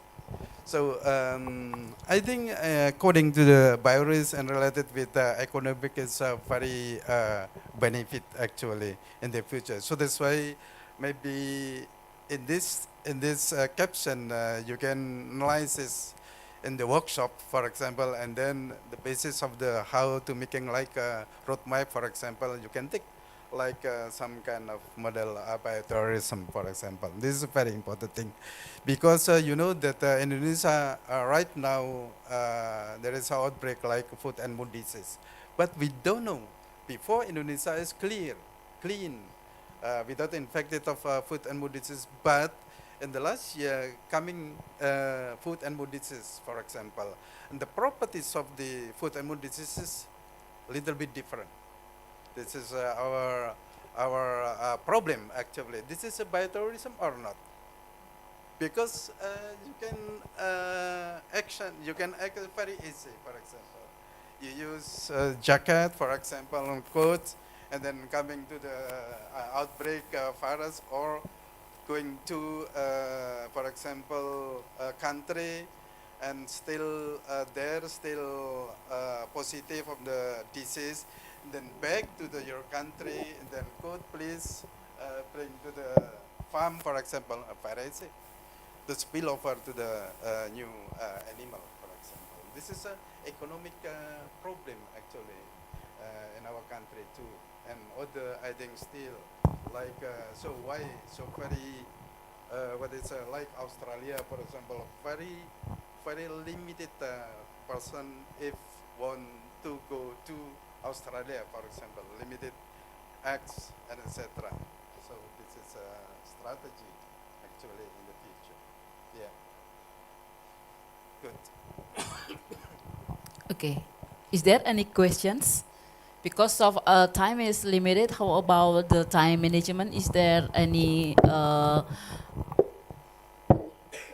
waktu tersisa? Okay, because of in schedule, actually we have to finish in 12 o'clock, 12 p.m. So maybe we can end this session. Before I end this session, is there any questions from the audience? Okay, next, thank you. Yes. The mic, please. This is just curiosity. Maybe you know that, maybe not. So, do you have some sort of virus surveillance system in wastewater implemented in Indonesia, especially after we had this COVID epidemic or pandemic? Yes, sir. Do you have that? Yes, we have, of course, by Minister of Health about the COVID, for example, with Brantas, and then the second institute, our institute actually, at Airlangga University, Institute of Tropical Disease, have a system how to to share and to epidemiology study about the handle of the COVID-19, for example. Yes, last year. Until now, still going. Yeah. This actually comply to the WHO, the suggestion that we must develop like how in the system in the human viral, for example, or infectious disease by human or by animal. By animal under Department of Agriculture is already established actually. Yeah. What about the surveillance system for water, right? Yeah. What about the surveillance system for water? Yeah, surveillance for water still collaborate under Department of Environment. Under Department of Environment. Yes. Okay. Good. Clear? Okay, thank you then. Okay, I think it's enough because of time is up for Professor Fredrik. So please give the applause. Okay. So thank you. This discussion actually lies at the intersection and environment, stewardship, public health and safety, and like Professor Verdick said that this is encompass the strategies and practice necessary to identify, assess, and mitigate the risk posed by biological agent in our ecosystem, industries, and community. That's it from me for the first sessions from Professor Verdick. Thank you. Thank you. Round of applause for our moderator today. A heartfelt gratitude to Professor Fadik for his enlightening presentation on the biorisk aspect in Brantas River management. Your expertise and insight have provided us with a deeper understanding of this crucial aspect. And also thank you for Dr. Aksania Hendratami as our moderator in this session who has facilitated us throughout the discussion. Before we go to the next session, I will invite Mr. Merrick Ballen, the representative of Leiden University in Indonesia, to give some appreciation to our speaker. For Mr. Merrick Ballen and Professor Fadik, maybe you can go forward to have the photo session. And for the committee in charge, the time is yours.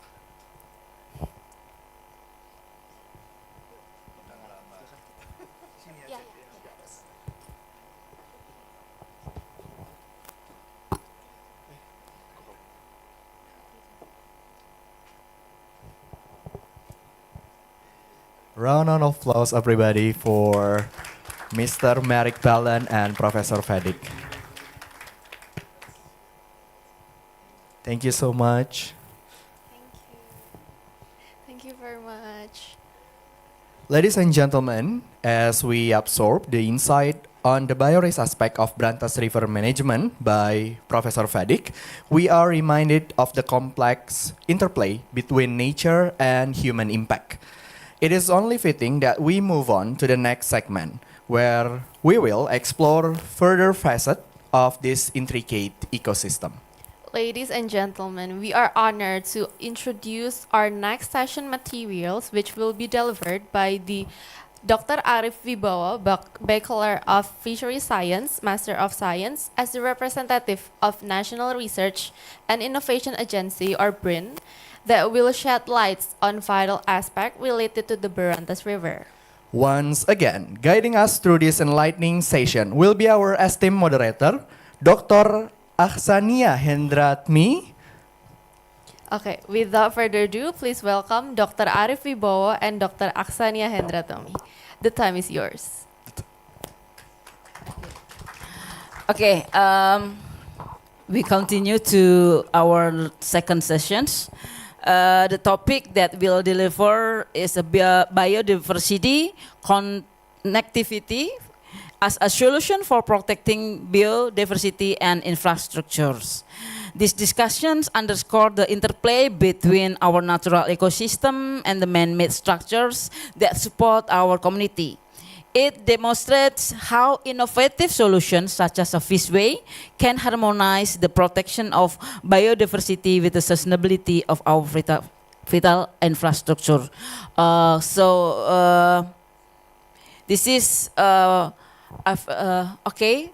Good morning, Dr. Arif Wibowo from National Research and Innovation Agency, BRINS, and because of it's delivered by online, so I will give greeting virtual, Dr. Arif. Hello. Yeah. Okay. Time is your, Doctor. Okay. Thank you, Ibu. Let me. Maybe the voice is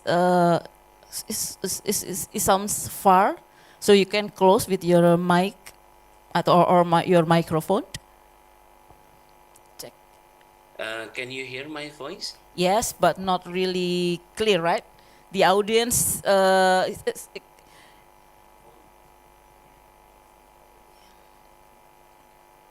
Yes. Okay. Thank you so much for the introduction. Again, my name is Arif Wibowo from the Research Center for Conservation of Marine and Inland Water Resources. And it has been a great pleasure to be here and to give a presentation regarding the connectivity. My organization, BRIN, the National Research and Innovation Agency, we have at least 40 campuses all over Indonesia, and we have at least 16,000 employee, research employee between BRIN platform. In BRIN, basically a consolidated organization from 44 research and development agencies.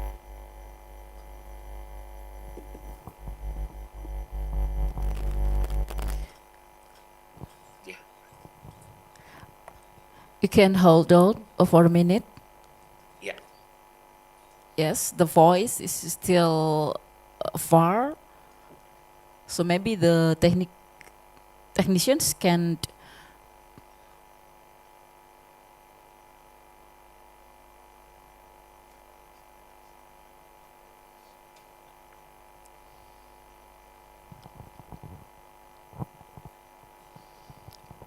Yeah. Always challenging when. Dr. Arif, hello, can you hear me? Yes, I can hear you loud and clear. Okay. But yeah, I was just wondering why the voice is not so clear there. It's okay. It's fine. Okay. It's okay.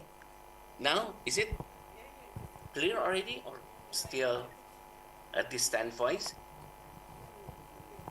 You can continue, Dr. Arif.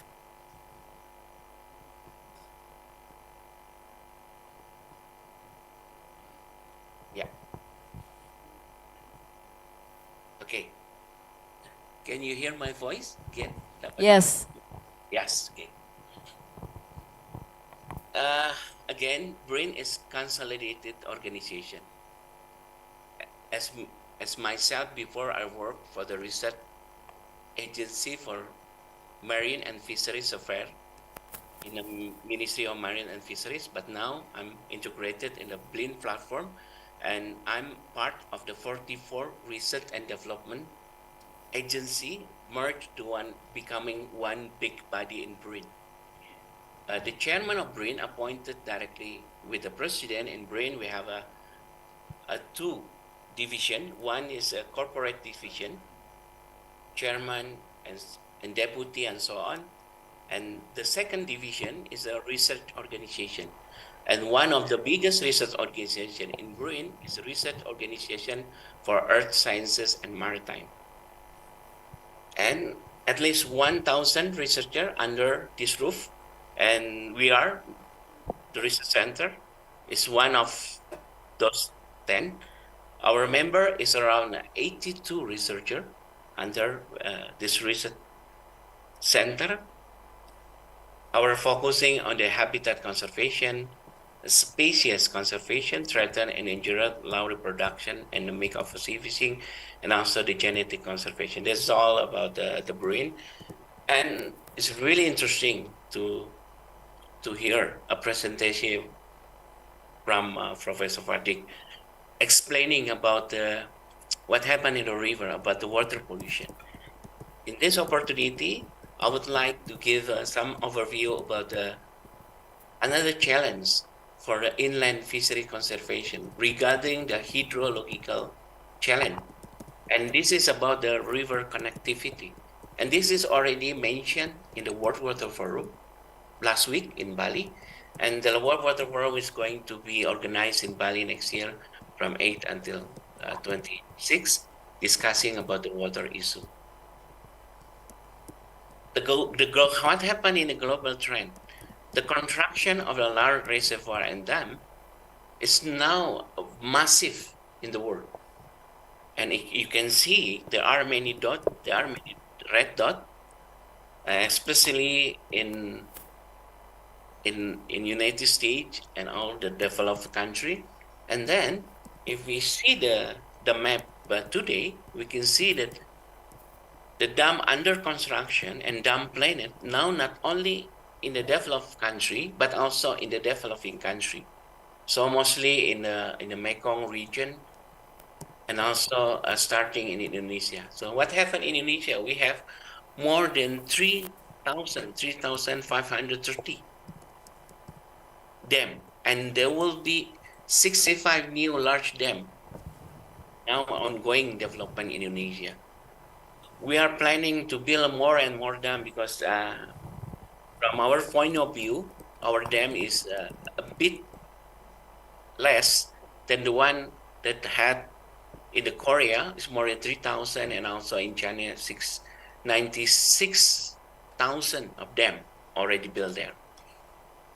So what happened then when we build dam and infrastructure? Because yes, we are agree that infrastructure is really important, because with the infrastructure, learning from Indonesia, we can increase the rice production, and we can decrease the rural property from 40% until 60%, and now less and less. But then we learn that even though we increase the rice production, but still malnutrition. Because in Indonesia, one of the priority is about the food security, and the food security is not only about the carbohydrate, the paddy plantation, but also about the protein. The stunting is becoming our biggest problem. And also, not if we're counting about the hydropower and another river infrastructure like a disaster risk, like a flood control, like a dam for clean water. This is all the dam already built, dam and barrier already built in the Citarum watershed. How we can see the fragmented of the river, and that's not only the dam but also bridges, the road crossing, culvert. This is becoming the major barrier that blocking the fish. And we can see now at least less than 60% of the world river now free flowing. Most of the like more than 40% of the river in the world is now blocking, it's fragmented. So what happened then? If we block the river, meaning the fish can no longer migrate. And why do we need to fish pass? Because river are a fish habitat, and like us, fish is moving, not only in one part, but also in the many parts, in order for feeding, nursery ground, and also for breeding. Jadi kan melakukan proses migrasi perpindahan dari satu habitat ke habitat lainnya untuk melakukan pemijahan, mencari makan, dan untuk melakukan pengasuhan anaknya. Ini menjadi sangat penting.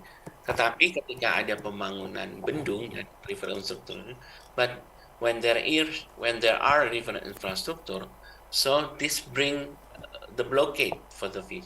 So in the case of fish reproduction, fish would like to spawn. If there are blockade, then the air in the fish is going to be absorbed. We call it the asphyxia. Jika pada saat musim pemijahan ikan, kemudian ikan akan mencari habitat yang sesuai dan kemudian tidak menemukan habitat yang sesuai, maka telur yang sudah siap untuk memijah ini akan terabsorpsi, akan terserap. Dan ini banyak terjadi pada beberapa tempat. So to rebuild the migration, we need to build a fish ladder. Jadi kita perlu membangun jalur ikan untuk memastikan bahwa ikan itu bisa berpindah dari satu tempat ke tempat yang lainnya. Dan bentuk fishway itu sangat beragam. There are many diversity design about the fishway, tetapi memang yang paling umum adalah bentuk vertical slot. But the most common design is the vertical slot.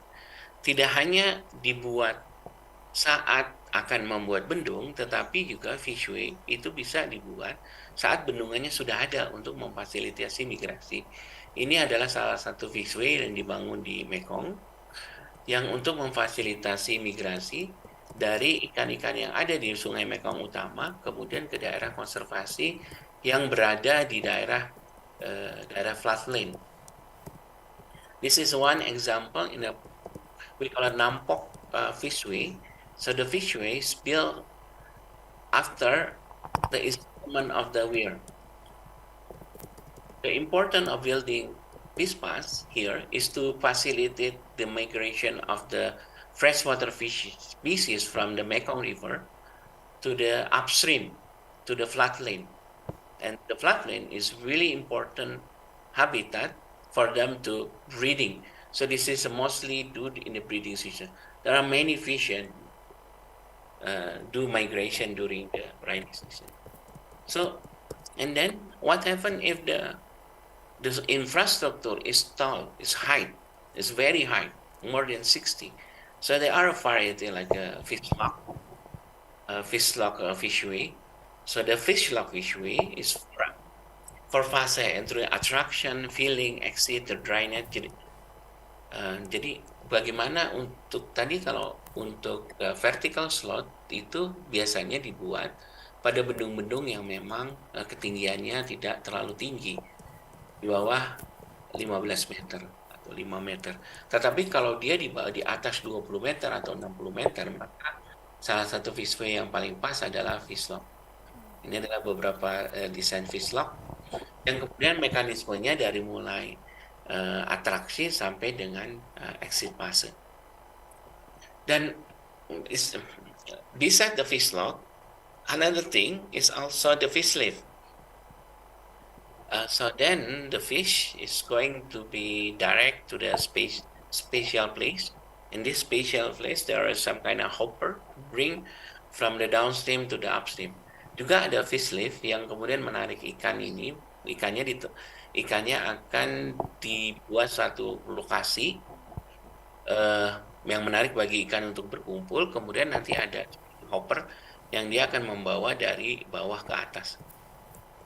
Dan ini ada beberapa bendungan-bendungan tinggi yang, nah barangkali yang mungkin yang sangat fenomenal, maybe the most phenomenal fishway now being built in Sayaburi Fishway, the Sayaburi Dam blocking the Mekong River. And the cost for making the dam is 60 billion rupiah. Dan untuk membuat fishway-nya itu sekitar 300 juta US dollar. And now at least 1,000 fish species, individual fish, using the fishway to migrate from the downstream to the upstream. Dan saat ini lebih dari 1.000 ekor ikan itu menggunakan fasilitas ini untuk melakukan migrasi dari downstream, dari bagian hilir ke bagian hulu sungai. Nah, kenapa di sana dibangun fishway?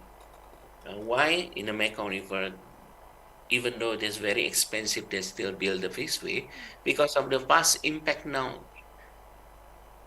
Because the fish is one of the biggest or the important commodity regarding the protein. Karena ikan merupakan sumber protein yang luar biasa bagi masyarakat laut dan Kambodia, dan kemudian mereka membuat suatu regulasi. It's really important for the Mekong River country, and then they're making some kind of regulation. So every dam, everywhere built in the Mekong country need to be equipped with a fishway. Even though the river infrastructure is very expensive, still they need to build it.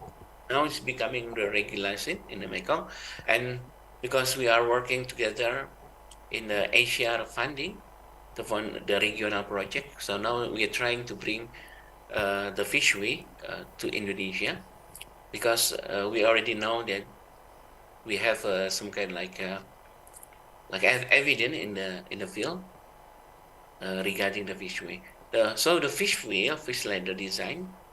This is bagaimana kita mendesain fishway, itu harus mengkombinasikan antara biologi, hidrologi, dan hidrolik. So we need to combine between biology, hydrology, and also the hydraulic to design the fishway. So this is some kind like collaboration between the fisheries and also the engineer. Not only the fisheries alone, not only the engineer and in biology, the ecologists need to sit together, work together to build a fishway. So the fishway is not like a ready technology that can be applied elsewhere. Need to be designed uh, depending on the local condition. So this need to be consideration about the difference in water, the variability, gradient, depth, velocity. So many factors to design the importance of the fishway. And regarding the biology, the fishway is not only to help to facilitate the small fish, but also the largest fish. So the design is going to be a complex, and in order to understand the season, we need to understand about the biology of the fish, and in order to get the perfect hydrology condition, we need to work with the engineer in order how to make a good fishway and also to make a good attraction. So this is the example about the maximum difference in the fish level, the level, the water level. So even though they have a different, but still they have the same water current or turbulence. And in order to design the fishway, we need to design the fishway for all the fish species, not only the biggest species, big species, but also the small species. So then we can confident small fish also can migrate using the fishway. And this is some of the example of the velocity and turbulence, even though this is the same difference in water level, the same maximum water, but fishway has a double turbulence, and we need to find the best turbulence for each of the level, the small fish, the big fish, and not only the temperate fish, but also the fish from the tropical.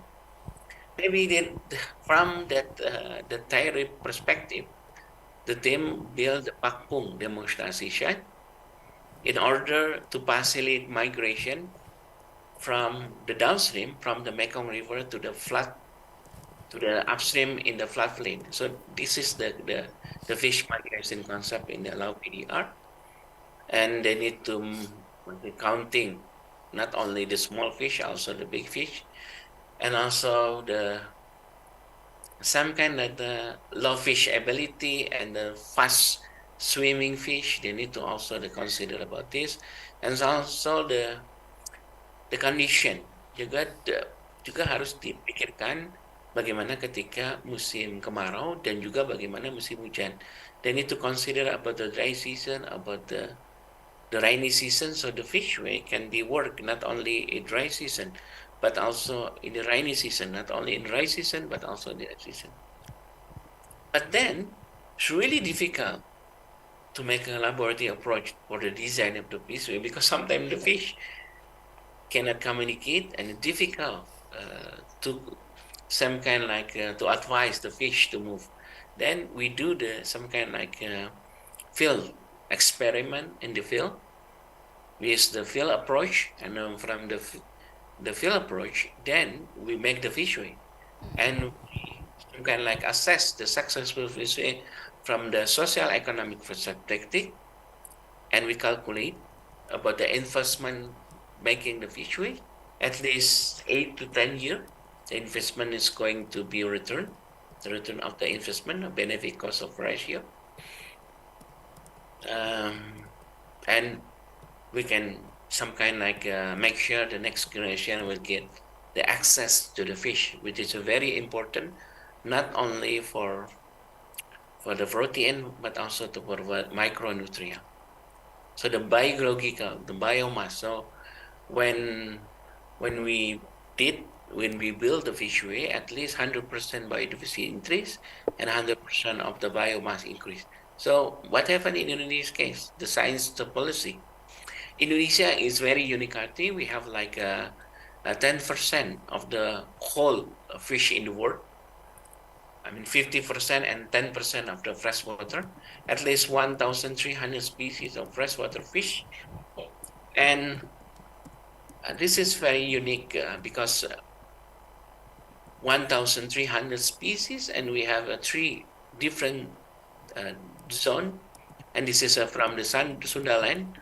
The most diverse group is Rasborini species, and Indonesia hosts the world highest species density of his species. Unlike other country, we have three demarkasi or zone: Sundaland, Wallensia, and Southland, and each of these demarkasi they have a unique species. And what about the Brantas? And over the year, before in 1980, there were more than 100 species, and now only like 30 species. Of course, there are many things happen in Brantas, and for sure, one of this is a connectivity problem.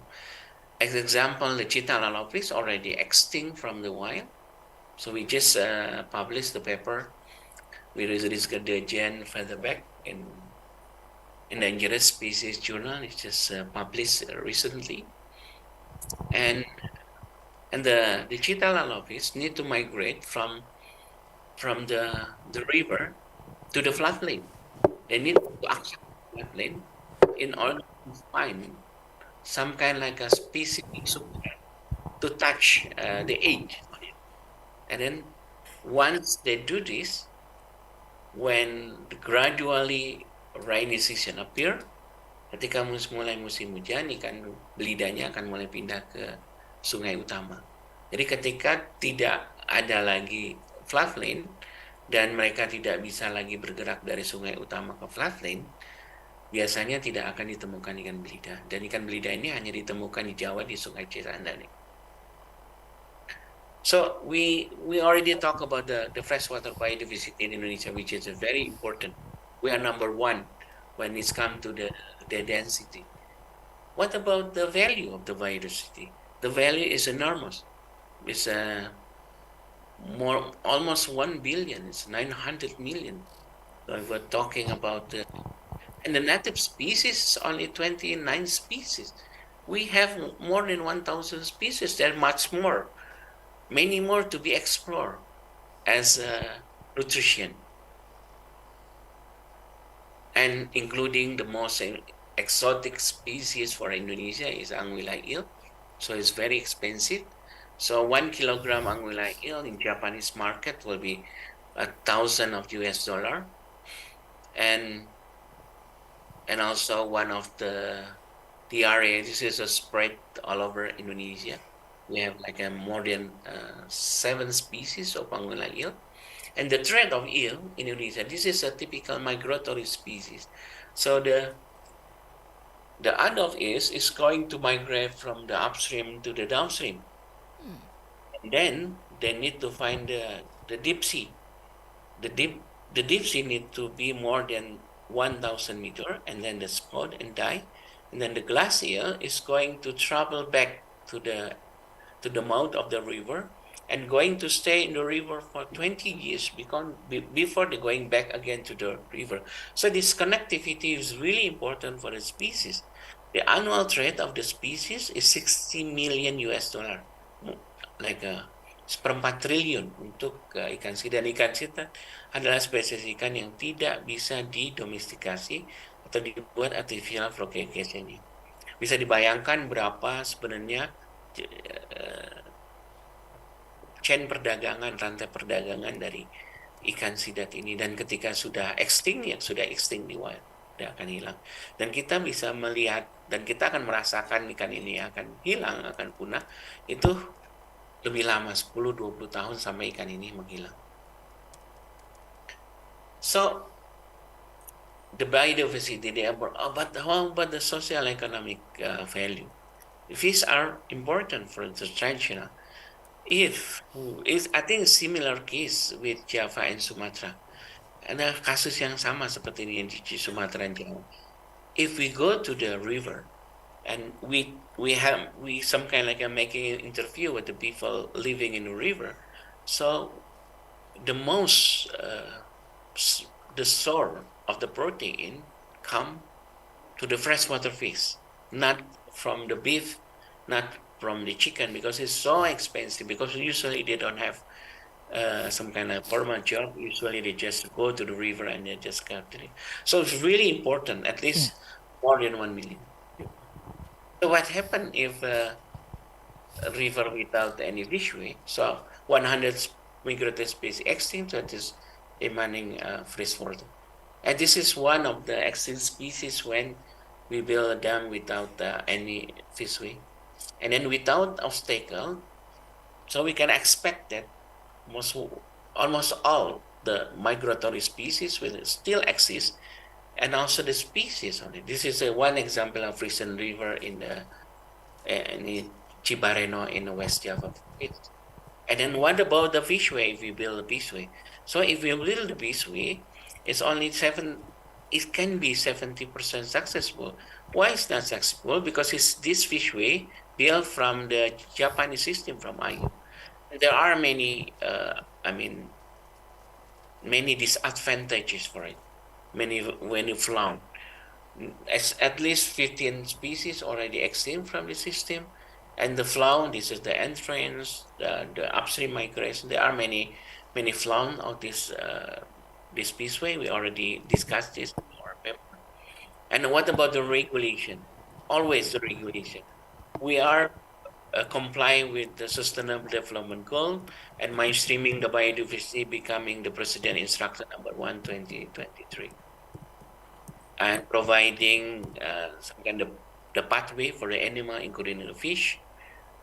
And also the Ministry of Marine Affairs and Fisheries mentioned about the eel, the important to provide the migration. And if we go to the Sukabumi District, Kabupaten Sukabumi, mereka punya aturan. Kalau membuat dam or weir in Sukabumi, then they need to cope with the fishway. Okay. Kemudian juga kita sudah mention about the fishway jalur ikan di dalam publikasi bulan. So some example for Indonesia fishway we already built in Cibareno based on the local condition. This is how we design a fishway about the and then from the biology, hydrology, and hydraulic. This is the Gustaria fishway there, and now we are trying to build a Manganti. This is Manganti fishway. The design engineer. This is one of the example of the layout, and then this is very interesting. Matanging Dam. We are going to try to make a national benchmark for fish ladder, and also we also working together with the Poso Energy to build fishway for migratory or provide facilitate eel to upstream and downstream. And I think that's all my presentation. Thank you so much. Thank you, Dr. Arif. So before Q&A, as a general, fishway serve as a natural highway, facilitating the movement of fish species up and down rivers, particularly when they encounter man-made obstacles like dams or weirs. And then by allowing fish to migrate and access critical habitat, they ensure the continuity of life cycles, the diversity of species, and the productivity of our rivers. This ingenious pathway not only benefit fish population, but also far-reaching implication for the health of entire river ecosystem. And like Dr. Arif said, that fish is a high protein source for our society. So, is there any Q&A from the audience, because I think it's very insightful materials. Okay, 4 or 5 minutes. So one audience, one question from the audience. Yeah.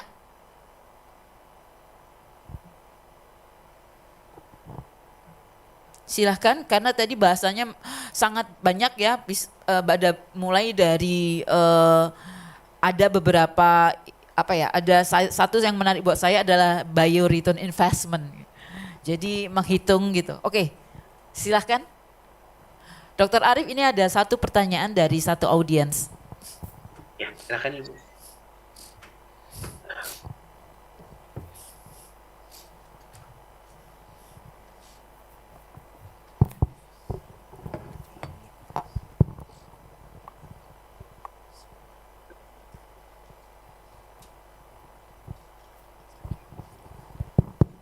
Thank you, Dr. Arif, for an interesting presentation.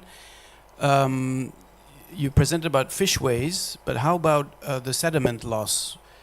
Fish and all other life in rivers depend on sediment, right? And with dams, a lot of that sediment is being lost. Are there any ways in which to minimize sediment loss through dams, which is another way of saving a lot of wildlife, a lot of life in rivers? Thank you.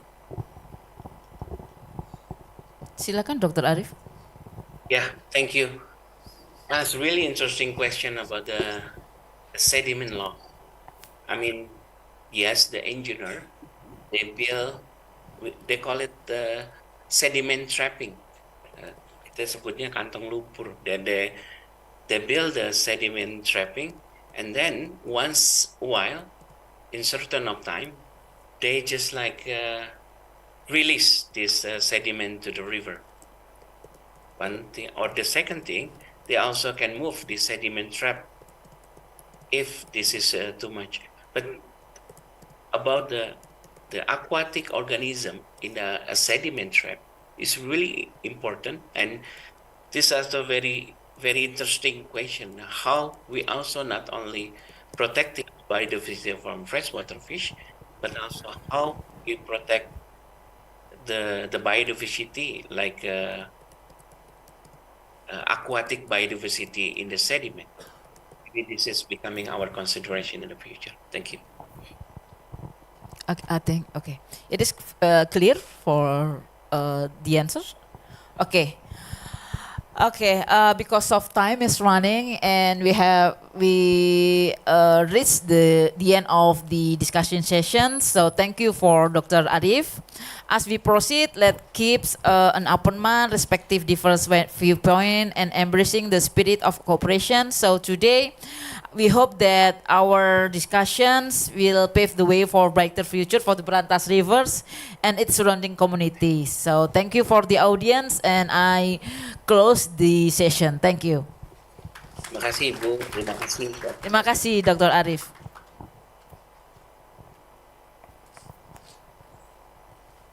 Thank you so much. Cik. Yeah. Thank you so much to Dr. Arif Wibowo, Bachelor of Fisheries Science, Master of Science, for your valuable insight, time, and presence. We believe your insight in this session will provide us more about Brantas River management. It's also our gratitude extend to Dr. Aksania Hendratmi for amazing moderating session. As our program unfolds, we have been fortunate to dive into crucial discussions regarding the Brantas River. This insight have enriched our collective understanding of its significance and the challenge it presents.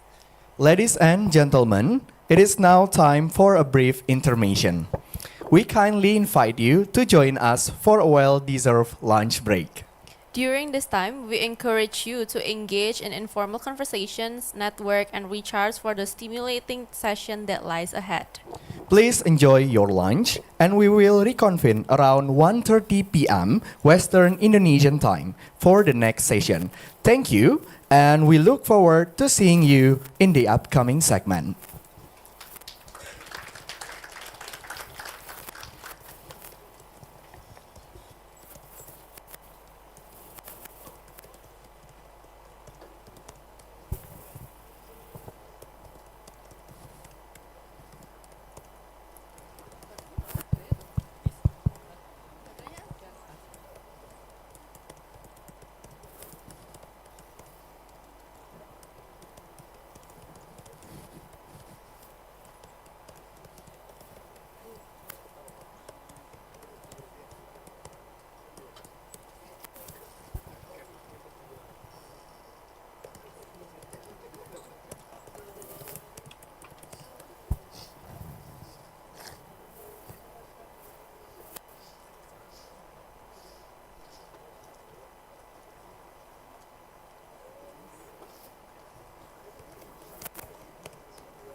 kepada partisipan lain yang mungkin membutuhkan waktu untuk sholat atau beribadah, musola berada di lantai 4 di Tower Asek. Terima kasih.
Sami-sami.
Ladies and gentlemen, I'd like to inform you and remind you that our workshop is especially going to be continue as soon as possible. We would like to tell you and inform you that please be seated and please turn off the notification of your mobile phone because our workshop or conference is going to be begin as soon as possible. To all the audience that's still outside the room, please enter the room as soon as you can because our workshop is actually going to be begin. Thank you.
Check.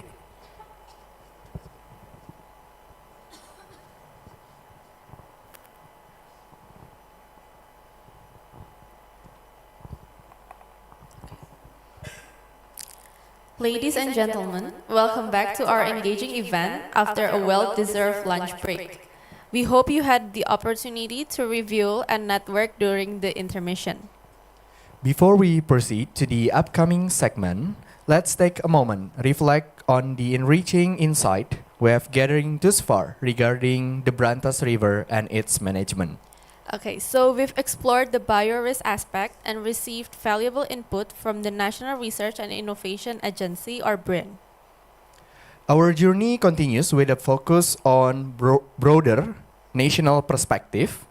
It is with a great anticipation that we introduce you to our next presenter, which will be delivered by the representative of Asian Development Bank, who will share their expertise and experiences related to the Brantas River management.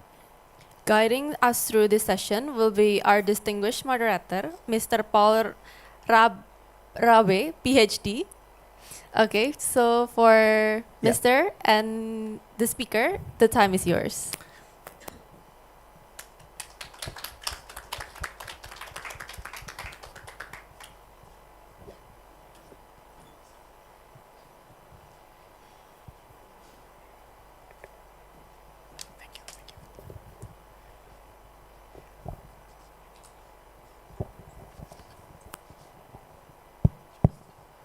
Good afternoon. Session after lunch is always the most difficult session. I'm sure you will stay awake because we have an interesting session on water resources and river basin management. And as our kind MCs introduced, we have two speakers from the Asian Development Bank. Are they with us online? Hello, good afternoon. Can you hear me? Good afternoon. We can hear you, but Hi, we cannot see I'm you, I Jun- think. Oh, you cannot see me. My camera is on. My name is Junko Sagara. I'm good a water afternoon. resource specialist from Asian Development Bank. I am based in Jakarta in our Indonesia resident mission. I was supposed to present together with my colleague, Tai, who is also a senior water resource specialist. However, he was only available until 1:30, and unfortunately, he cannot join anymore. So I'd like to present on behalf of Asian Development Bank on our operations. And in the earlier introduction, it was mentioned that we will present about our project in or our work in Brantas River Basin. However, I'd like to clarify that AGB has not been working much in Brantas River. So what I would like to present is more of an overview of ADB operation in Indonesia, then followed by our river basin management projects in other countries, in particular in China. And that's where my colleague Tai is actually implementing and also supporting preparation of river basin-wide water quality improvement project. Okay, perfect. So, Dr. Junko, you can go ahead. Okay, may you I have share half my an hour presentation? total. After your presentation, we will have some time for Q&A. All right, okay, okay.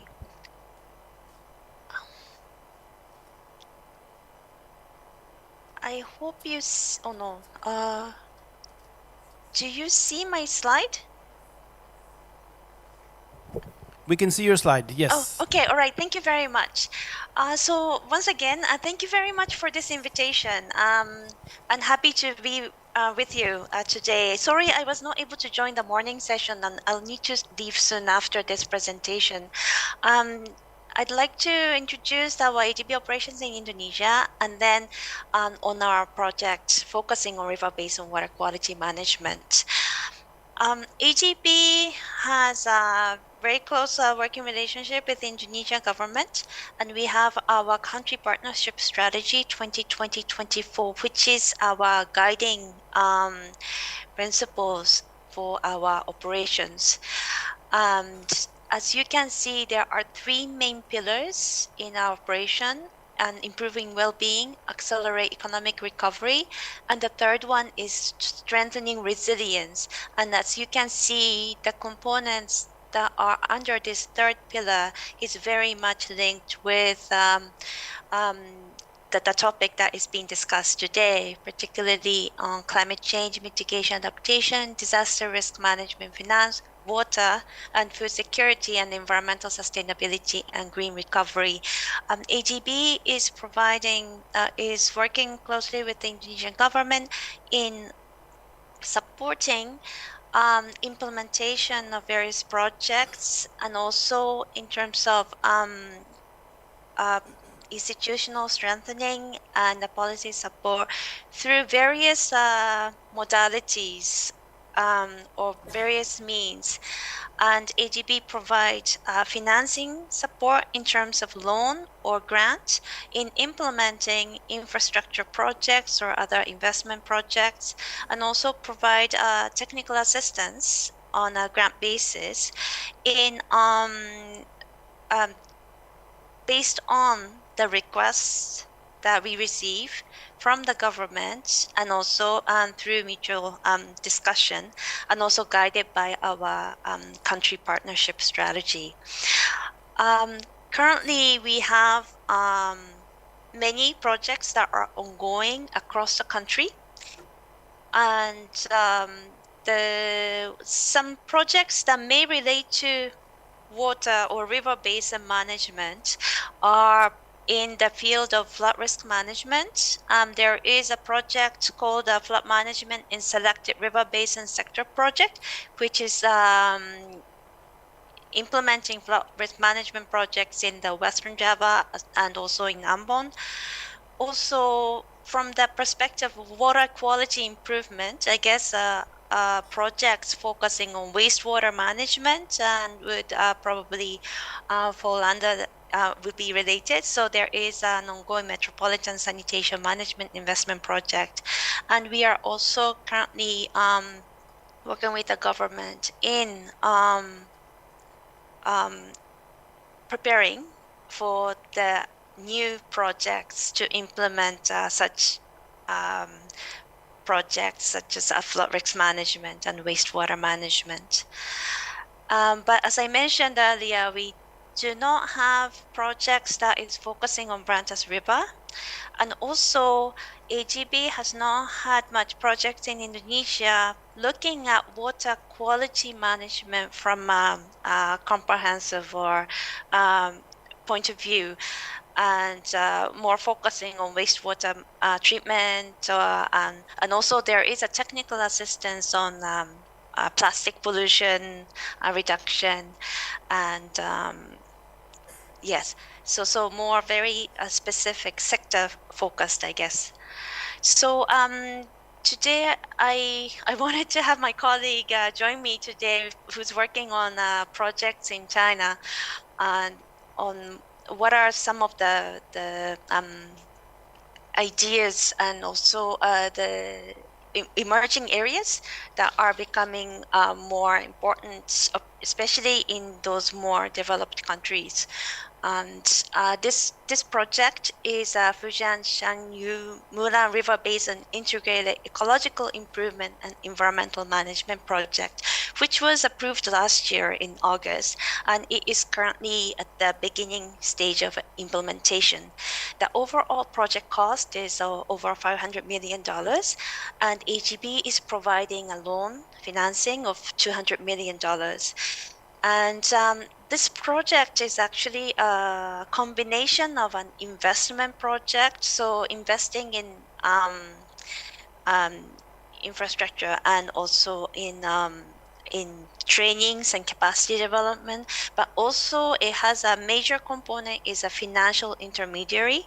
So AJB's financing to the borrower, the borrower is used to then on lend to other entities to implement those interventions that are in accordance with the project design. I'll get into more details. So just to provide you some background on this project, the Xianyu is located on the east side, and you can see it is like the orange colored. So it the in terms of the area, this area was prioritized because of the issues such as poor and underdeveloped status, as well as low priority and lack of policy support that have been provided up to date from the national point of view. But at the same time, there is emerging needs for as you can see, the economic status is quite high among the regions in the country. So the green areas are focusing more on the economic development. Those areas with low low GDP per capita is focusing their investments on economic development. But higher up regions, the areas with higher GDP per capita is now looking at more importance of ecological and ecosystem and environmental improvement. So this region is starting to focus more on investing in improving environmental systems, and improving water quality is one of the priorities. And that's how ATB got a request from the government in developing this project together with the government. This is just looking at further the location of the project area, and I will just move on to the next. So the Jianyu government, the county government, is facing several problems, including the upstream forest being degraded and soil erosion, loss of biodiversity. Also, the water resource management is poorly done, and also there is inadequate urban and rural wastewater and solid waste management, which is degrading the river water quality. And also there is high risk of flooding and natural disasters with climate change.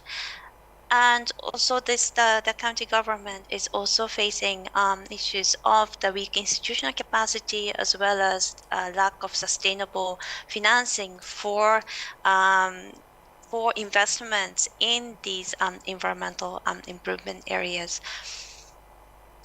So the project that is being implemented currently is has the overall goal, or the outcome target of ecological and environmental risks in the Mulan River Basin mitigated. And it is composed of 3 outputs. The first output is looking at the institutional capacity of the Jianyu County government, and to provide with the institutional strengthening support. One of the things that it is looking at is the first the county level climate change adaptation action plan and integrated environment management policies and plans to be developed. And another area is One Mulan Smart Environment Management Platform, namely Digital Jianyu, to be developed. The county currently has already many digital systems, which is tracking, monitoring, or also supporting decision making in different areas of environmental management, including, for example, flood forecasting or flood management, waste, solid waste management, also forest management, reservoir operations, and there are quite a few. And this project will be supporting to upgrade them, improve them, and also try to integrate them wherever that's appropriate, to enhance the usability of the systems, as well as to utilize it for decision support. And also, the project will be involved in capacity building and awareness raising components as well, and knowledge sharing. The second output is the biggest the component of this project, which is innovative financing mechanism piloted. So this is the financial intermediary component, where the AGB's financing is then used to lend to state-owned enterprises, and possibly to extend to private enterprises in investing in those projects that would enhance the river basin water quality, or to such as wastewater treatments, or providing clean water, or in more the wastewater solid waste management and so forth. And also the project is supporting establishing a land value capture method. So environmental management projects are usually non-revenue generating. So by increasing the land value and increasing the environment condition in the area, that project is trying to promote further investments by the enterprises, and to promote more the revitalization of these this area as well. So the project is basically trying to promote such environmentally environment improvement investment that would promote ecological improvement and environmental management, and to set up a financing mechanism where the state-owned enterprises or private entities could access and get and to access to financing for those purposes. The third output is urban water, environment, and flood risk management improved. So under this component, actually the project is developing better sewer and drainage management system across the county. So in the city area, it focuses on network system, but in villages, it will look at more the distributed type of sewage treatment equipment and so forth. And the project is making investments in the infrastructure as well as technical support and O&M training. In this project, the AGB is providing support in terms of institutional strengthening from the policy, also adoption of digital technologies, and also collaboration in terms of bringing together different sectors or subsectors and working together with the aim of improving their basin-wide ecosystem and environmental improvement, and also in trainings and sharing knowledge. And also, of course, in the financing aspect, the development of this land value capture mechanism, as well as mobilizing commercial financing by promoting more investments in these in the county for the environmental protection, and also addressing the current financing gap in the environmental management area, and also promote ecosystem protection as a business. And throughout the project, integrated approach and nature-based solutions are being promoted.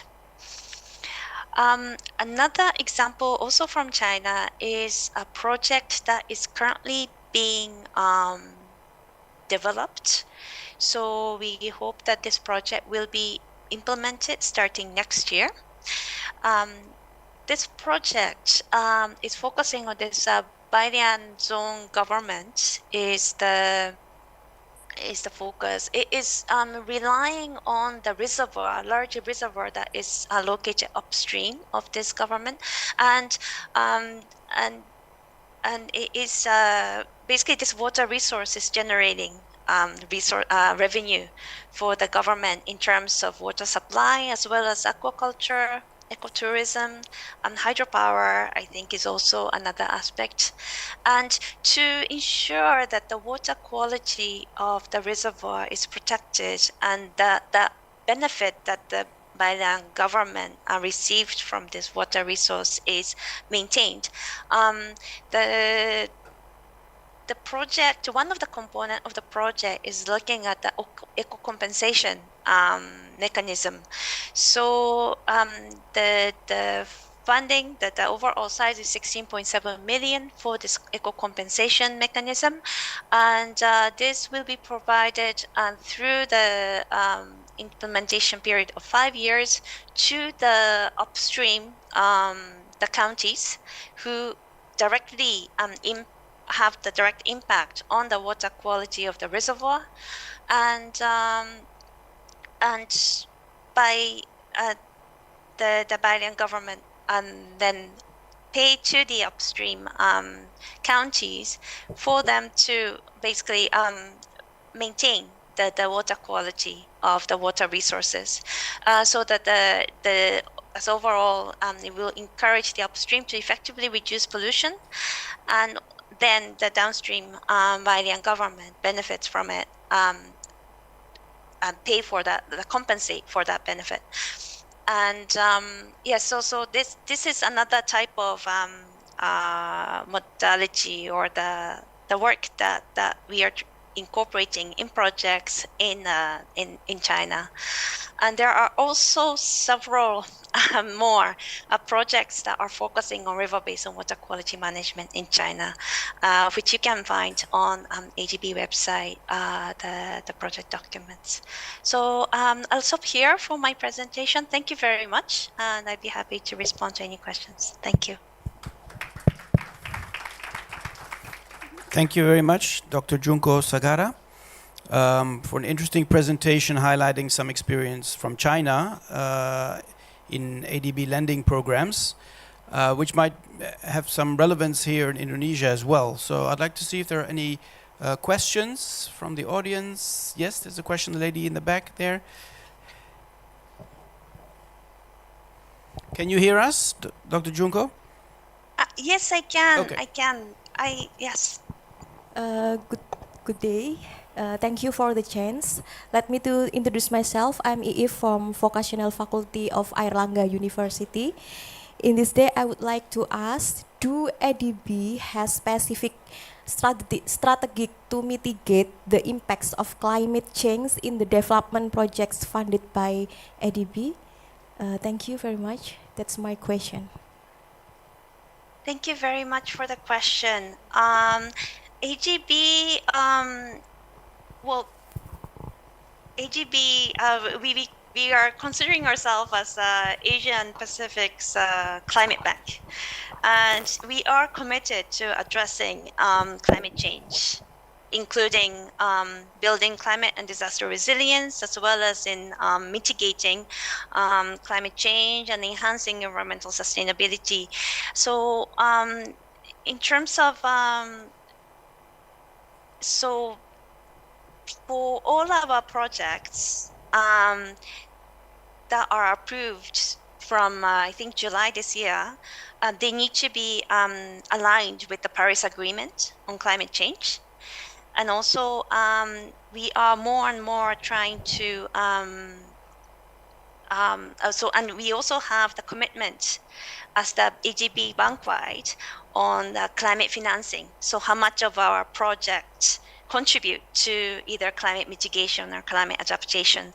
So we do have a bank-wide strategy, and we are more and more trying to integrate as part of our project those climate mitigation or climate adaptation components, and make them as the major focus of our projects.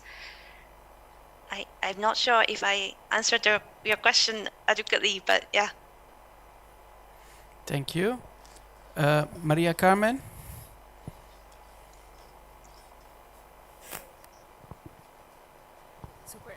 Thank you so much, Dr. Junko Sagara. I hope I pronounced it correctly. My name is Maria Carmen Punzi. I work for the Erasmus University in the Netherlands. Really interesting presentation, and I saw at the very beginning, while you were presenting ADB strategy, that there's a cross-cutting goal about gender equality and social inclusion. So that piqued my interest. Of course, if I see gender on a slide, I'll pick up on it. So I wonder how that shows up in some of the projects that you've talked about today, or in general, since we're talking about here about this river of life. And I wonder if there's any gender dynamics that you see coming up, and maybe if not, more generally in the work around climate change, because we know that matters. But I'm really curious about your experience. Thank you. Thank you very much. Yes, gender mainstreaming is also another cross-cutting aspect that we look up more in our project. Actually, we are we've been focusing on gender equality, but I think lately we are also trying to incorporate social inclusion. So gender and social inclusion aspects. So for every project and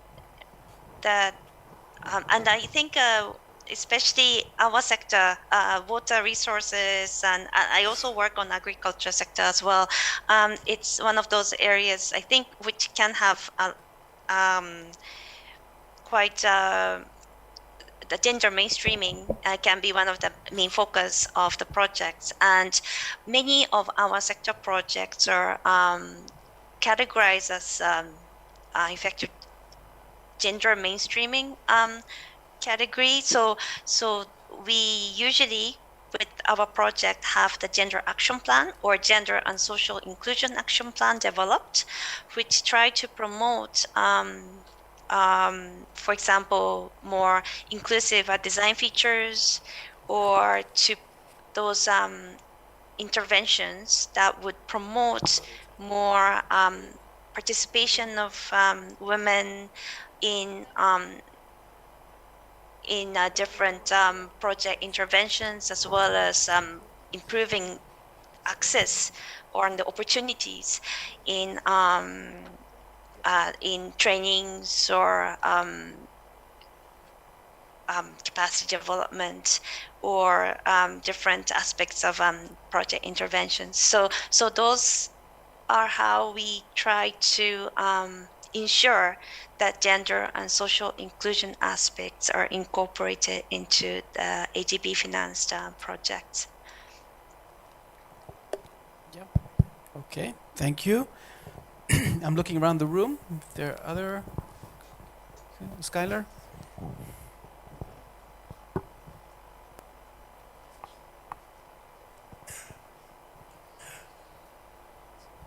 Thor. Thank you very much, Dr. Sugara. Arigatou gozaimasu. This is Skylar from TU Delft in the Netherlands. And it was a really fascinating presentation. I'm really particularly interested in some of the funding mechanisms and the sort of financial incentives that you put into place for certain activities. In particular, the land value capture method and the eco-compensation approach. It may be getting a little bit too into detail, but I wonder if you could give us examples, some examples perhaps of this land value capture method. What kinds of state-owned enterprises are taking up this, this approach?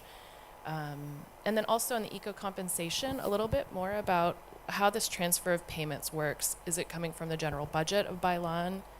And then also, is there a particular approach to calculating the value of those ecosystem services?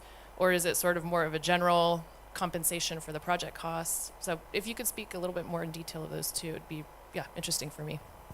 Thank you. Okay, thank you. And that's why, sorry, I should have clarified. I'm not a doctor, so you can just call me Junko. But sorry, Junko. I wanted, I wanted my colleague to join me with this because he knows the details, and I only know very briefly. In terms of the first question, so on the land value, I I believe that the state-owned enterprises are often those that are. So sorry, I thought I got some information.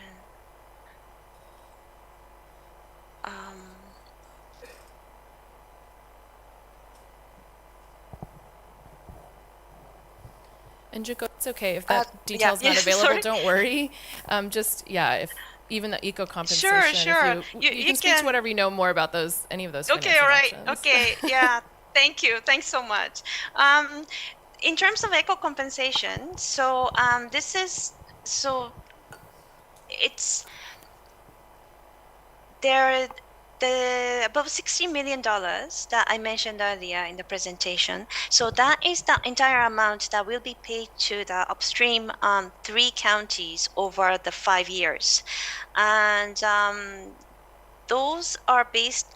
So yeah, I apologize. I don't really know the details of how this value was calculated, but that is the amount that has been agreed where the downstream, the government is willing to pay to the upstream counties for maintaining and improving the water quality of the water resources that the downstream government is relying on. And in the agreement, there are different conditions as well. So, for example, there is a threshold on water quality that has been agreed, where if the water quality drops below that threshold or becomes worse than that threshold, then actually the upstream government needs to pay and compensate. So there's that kind of a mechanism where there will be incentives for both sides to and also for the especially for the upstream the counties to improve and maintain the water quality. I'm sorry, I don't really know if that was estimated based on the needed investment costs or not, but yeah, that's how it works. And you can contact me further if you want more information on this, and I could try to connect you with my colleague who's working on this project, can provide further information. Thank you, Junko. If I can ask you a question also, do you think there are any lessons from the Chinese experience in the projects that you are financing for Indonesia? Are there similar methods such as land value capture or any other components that you are thinking of introducing in Indonesia as a result of your experience in other countries as related to river basin management or water resource management? Thank you very much. I think these there are lots of lessons and experiences that can be shared with other countries and maybe introduced in countries including Indonesia. However, I think they need to be tailored in accordance with the local conditions as well as the local regulations and the practices as well. But there are certainly several areas where the Chinese experiences could possibly provide some new and broaden our operations and our projects in Indonesia. One is definitely in terms of looking at the whole the basin-wide water resources, and to improve it, there are many various sectors involved. So that the approach that the Chinese projects have done, in terms of the project modalities that would allow various sectors to participate. Also, the aspects of technology, and also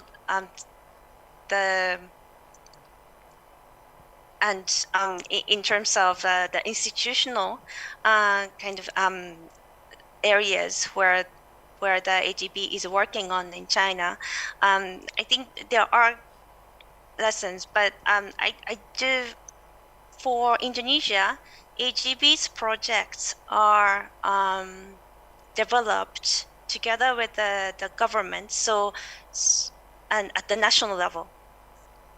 So for infrastructure, our focal counterpart is the Ministry of Public Works and Housing, and also for the and we work with those focals, and so it's, I think at the moment I think it may not be we may not adopt what has been done in China immediately to to Indonesia context. Sure. But I hope that these will provide lessons, certainly in terms of how we could design it in a way to ensure that the basin-wide water management and can be further enhanced in the country.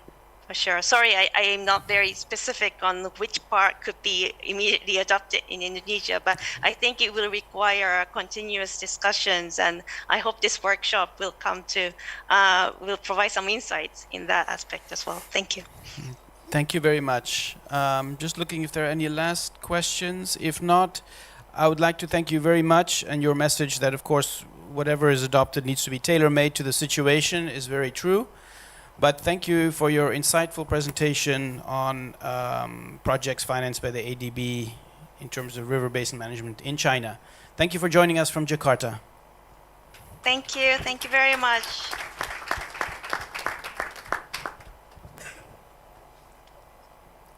All right, ladies and gentlemen, we would like to express our deepest gratitude towards Ms. Junko Sagara, PhD, and also Mr. Paul Rabe for sharing their invaluable insight with us, shedding lights on more to a international perspective related to the Asian Development Bank towards the river basin management. Okay, so our journey continues with a focus on the national perspective. It is with a great anticipation that we introduce you to our next presentation, which will be delivered by the Ministry of National Development Planning, or Bappenas, that will provide us valuable insight into the planning and development aspect related to the Brantas River. Also, once again, our moderator, Mr. Paul Rabe, PhD, will guide us through this enlightening discussion. So ladies and gentlemen, without further ado, let's delve into the national perspective on the Brantas River management as we welcome our next speaker, Mr. Muhammad Irfan Saleh, Bachelor of Engineering, Master of Public Policy, PhD. For Mr. Irfan Saleh, are you already joining the Zoom? Yes. Good afternoon. Good afternoon, Mr. Irfan. So for Mr. Irfan and Professor Paul, the time is yours. Thank you very much for the introduction. Good afternoon. Welcome, Dr. Irfan. Welcome. You can hear us? Yes, sure. Okay, welcome. The floor is yours. About 20 minutes, 15 to 20 minutes, and then we have some time for Q&A afterwards. Thank you very much. Can I share my slides? Okay. Good afternoon, everybody. Selamat siang. Assalamualaikum warahmatullahi wabarakatuh. Thank you for inviting me to this workshop event. Junko-san, how are you? From ADB. Let me start my presentation, and also I will talk about the our policy for river basin management in Indonesia as in brief. Can you see my slide now? Yes, we can see it now. Okay. First of all, maybe I will start with the National Long-Term Development Plan in Indonesia. As we know now that Indonesia now is entering the period of transition of the government, and the next year, in 2024, we'll have a new leadership and presidency in Indonesia. And now in Bappenas, we are preparing the long-term development planning till 2045, and one of the key priorities for this long-term development planning is in water resources and also including the integrated approach for all sectors in development in Indonesia. And for the water resources management in Indonesia, for the long-term perspective, we have some key issues that we will be using as our main principle to implement the development in water resources in the future for the next 20 years. The first one is related to the nexus about the water, energy, and food security. I think last week we also have this stakeholder meeting in World Water Forum preparation in Bali, and I think this concept now become more developed. Now we have, I think, 5 aspects in the nexus, not only water, energy, and food, but now it's including the ecosystem and also health. It means now the concept will become, maybe later we will try to include all these aspects to integrate the development of water resources and other aspect of the development to handle these our future challenges. And I think the main aspect now we are focusing on the water utilization, water resources utilization, and the perspective still in the efficient and effective use of water. Why we are still focusing on this? Because now we realize that in Indonesia we still have a low capacity for the water availability, and also effectiveness of our water use is also still very low and not efficient, and that's why we are still improving in this aspect. And for the water availability, we start with the improving our condition in the upstream, and including also the lake management to improve the river quality, and also we deal with the wetland management and also the lowland, and also integrated river basin management as the main principles, including the approach of nature and structural approach. And also our focus also still in the increasing the water storage capacity, because Indonesia is like behind this compared to other countries in terms of our capacity to store the fresh water in the for water use in the many sectors.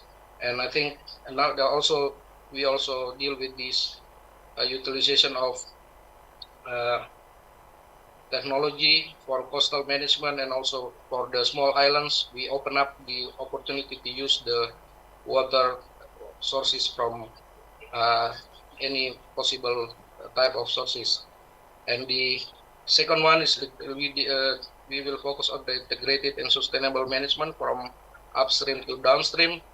Now one of the focus is modernization of irrigations, and I think our partners like ADB, World Bank, and some bilateral partners like Japan, in Korea, and many countries other also support this approach. The main issue for modernization of irrigation is because now Indonesia still mainly water resources used for the irrigation and food production. About 80% of our water use is for irrigation, and if we can have a more efficient type of irrigation, and we can allocate the water for other purposes, particularly because now the urban areas and also the industrial activities in Indonesia become more advanced, and many people now live in the urban areas, and that's why we should allocate our water also for the municipalities and also for the household and for the industry. And it's also including the adoption of the technology for smart water management, and also the water accounting principles that make sure that all our water can be allocated based on the priority and also fulfill all the needs. And also the second one, we deal with the resilience to disaster and climate change. This is our long-term perspective, and we deal about this because Indonesia now already face the challenges in terms of the impact of the climate change in the coastal areas, we have a lot of problem, and that's why we introduced the adoption of structural and non-structural mitigation and adaptation approach. And also we also have plan to improve the water resources management to maintain the availability of water, and also introducing the smart agriculture for adapting the climate change. And also we deal with this disaster management based on the local specific context, because any areas in Indonesia have their own different characteristic given our archipelagic setting in geography. And also we introduce the nature-based solutions and also resiliencies from the upstream up till the coastal area. And also we develop the integrated and multifunctional infrastructure, integrate all the approach from housing, water supply, sanitation, and bulk water availability, bulk water supply, and also the flood management. And we also realize that Indonesia is prone to the natural disaster, particularly for the water-related disaster, and that's why we also provide the infrastructure that can anticipate the disaster and also the impact of the climate change.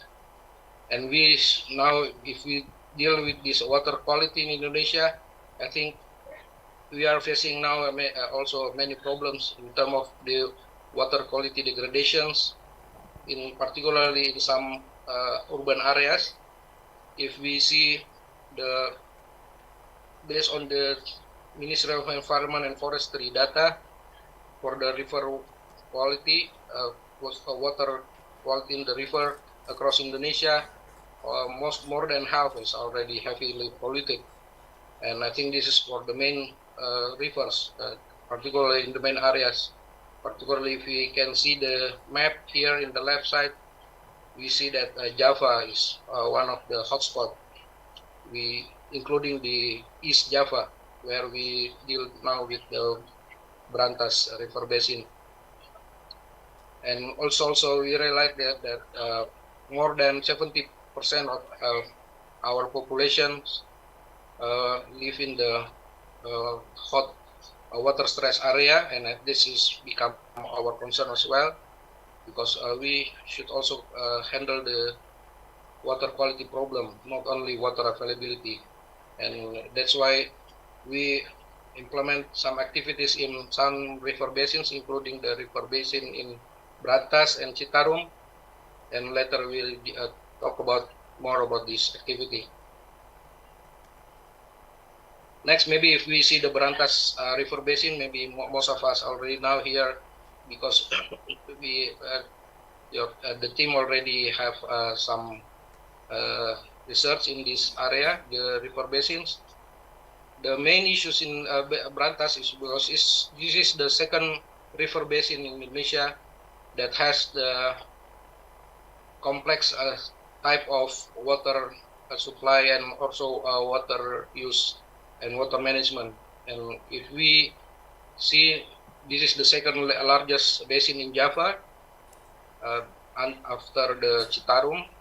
And if we see the institutional arrangement is quite complex already, because we have the public works with these river basin organizations, and also we have the national state-owned company, Rum Jasa Tirta, that will do the infrastructures management and water provision, and also the local government.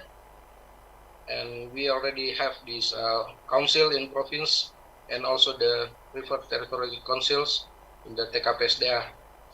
And we also include all stakeholders.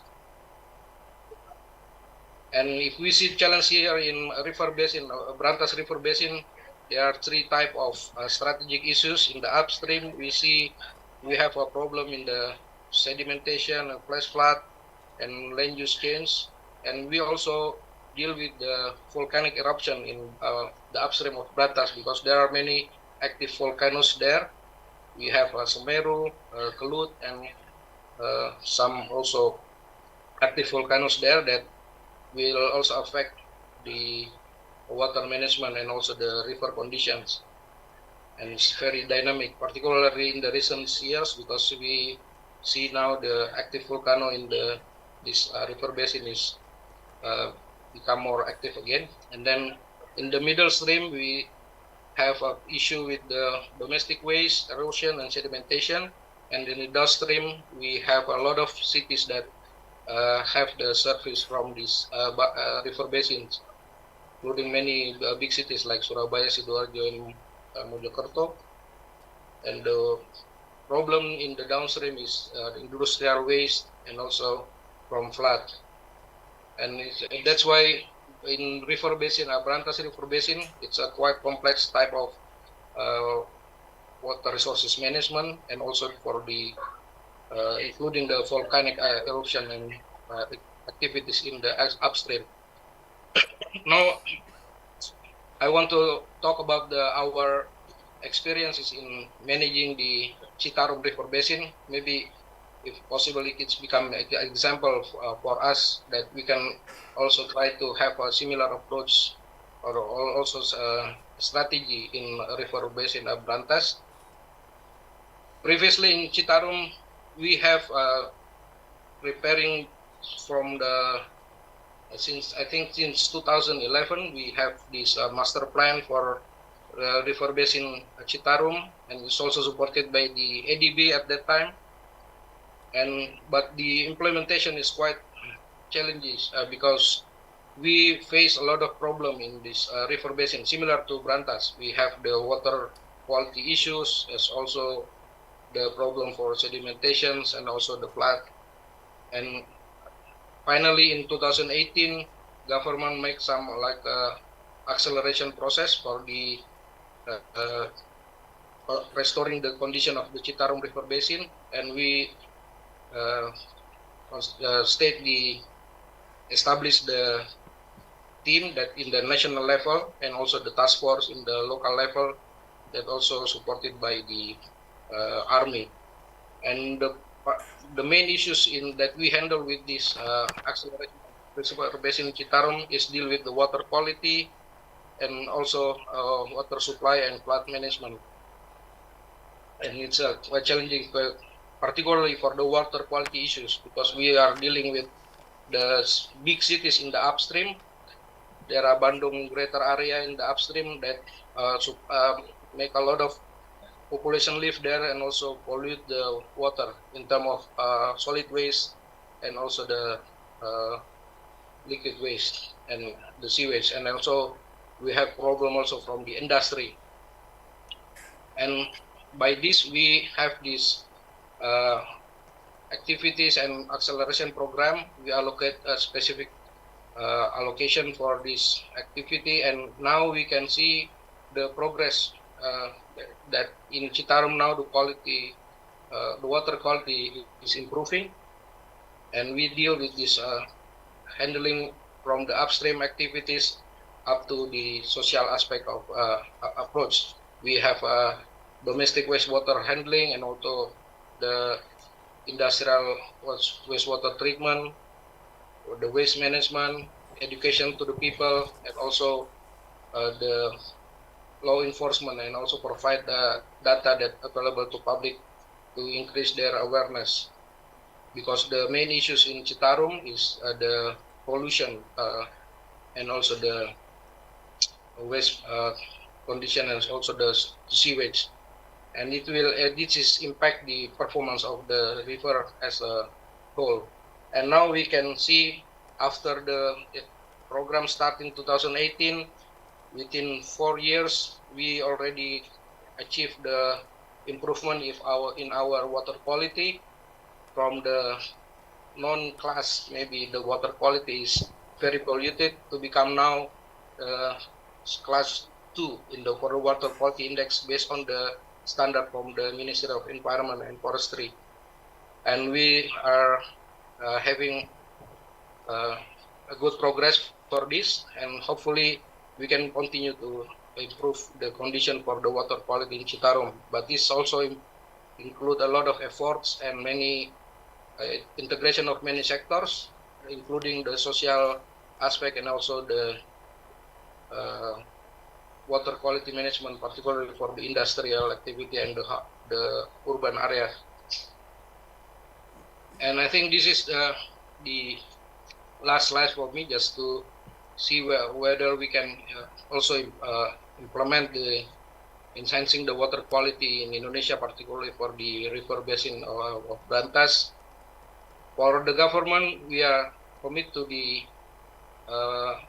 environmental quality improvement, and also we integrate the approach from the prevention, mitigation up to the recovery measures. And then we can see that we now have prioritized some critical watersheds and also deal with the lakes.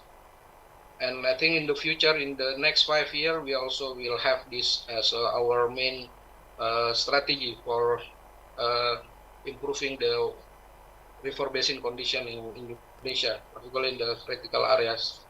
And also for the water quality, it's because it should be have the integrated approach, because we realize that the institutions deal with this issue for the water quality is quite complex, from the agriculture industry and also municipalities and city management up to the downstream in the coastal areas. And that's why for us, we are trying to improve this based on the stronger regulation.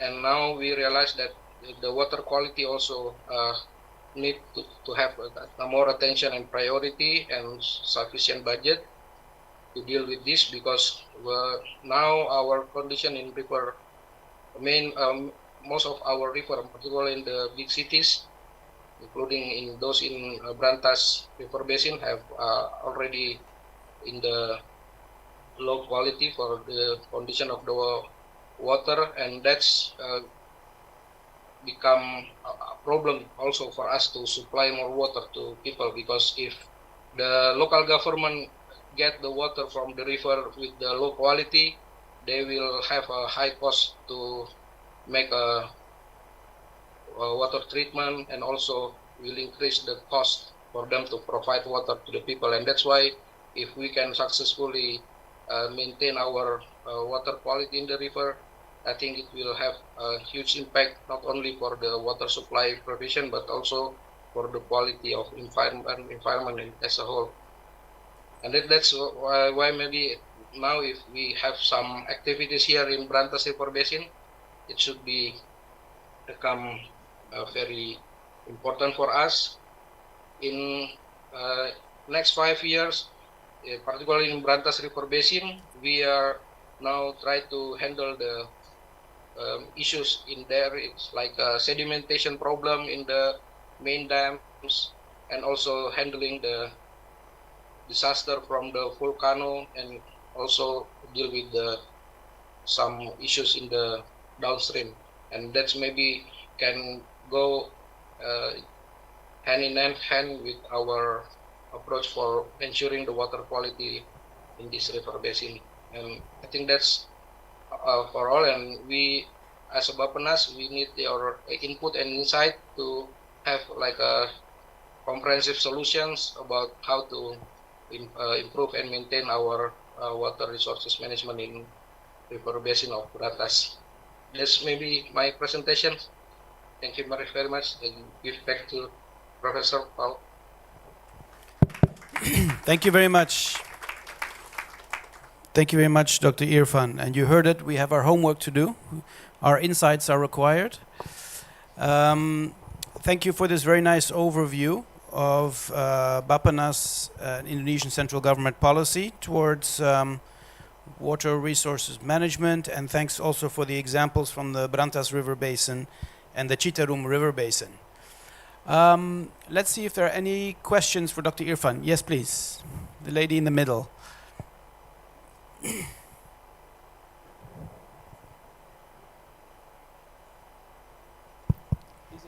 Thank you for the opportunity. Bapak, my name is Kisti from Dinas Lingkungan Hidup Jawa Timur, Pak. In your presentation, it said that Bappenas concerned in 2025 until 2045 to maintain continuous water quality by improve river quality. My question is, what is the actual program that you mean can improve the river quality?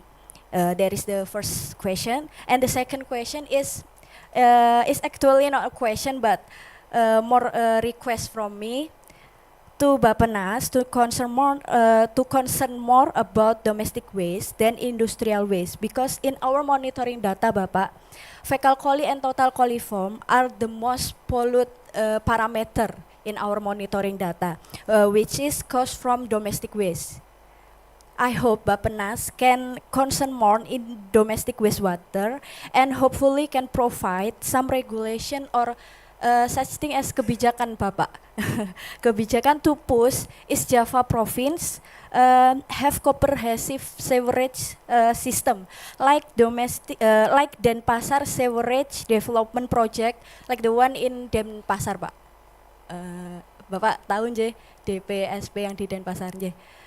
That is my question. Thank you very much for the opportunity.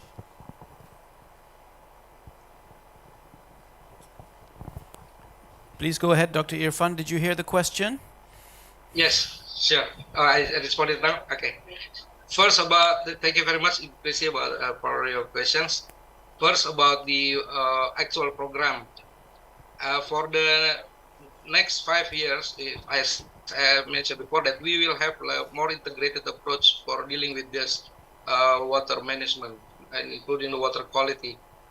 Now our approach in Bappenas will try to integrate the approach from the housing and also urban renewal or urban redevelopment with the provision of water supply and also enhancing the sewage management and also waste management in the city, and it's all including also the provision of basic infrastructure like the road and also for flood protection, and that's why I think now our approach is no longer based on the sectoral approach, not only water deal with the flood or just deal with the protection for the resiliency of the disaster, but we also will have an integrated approach from the housing and also urban development, and this program hopefully can improve and increase the performance in the future.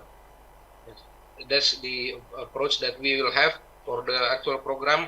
And for the improving the or restoring our water quality, I think now the issue that you raised about the domestic sewage has become also our priority. We realize in Indonesia the performance of our sewage system is still very low. It's one of the lowest in the world actually, but now we are improving by integrating all the approach, not only the local type of solution, but it's the centralistic type, like this sewerage system, like you see in Denpasar and Jakarta. And I think for big cities like Surabaya, Malang, we need this also integrated approach for this. But yeah, the issue is about the availability, the funding availability, and also the integration between the local and off-site type of approach for the water sewerage is should be based on one kind of master plan. I think if you are part of as a part of government, in local government or central government, maybe we can have a more discussion about the developing and formulating our master plan for the sewerage system. And based on that, we can try to find what is the best solution for the sewerage, because yeah, we realize that this is one of the big problem for the water quality in the river. As for the industry, we deal with some specific areas. In Bandung area, the industry also become one of the issues. In Surabaya, maybe in the downstream, they have this kind of issue, but maybe in the upstream is not quite become a problem. But still, the master plan for water quality, it also can become our approach in the future, that we can have effective investment for this. I think that's for now. Sorry if I can respond it in detail, because the actual program for the CWS maybe we can discuss and have more information from our partners in Public Works and Ministry of Environment. Thank you. Back to you. Thank you for the response. Thank you for the question. Are there any other questions? Yes, Pak Foppen.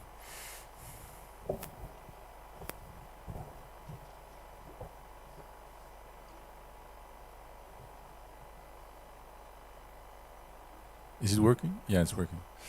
Yeah, so I'm a relative outsider, and I'm a hydrogeologist, and I just wanted to ask you whether you can shed some light on the area of groundwater quality, because you're talking about water quality, but as it seems to me, it's all river water quality, surface water quality. And what can you tell me about groundwater quality in the Brantas area?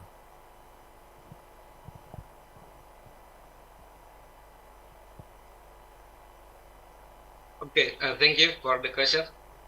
First of all, we in Indonesia now, we just enacted our new water resources law in 2019, and one of the new approach for us for the water management is the integration between the surface and groundwater management.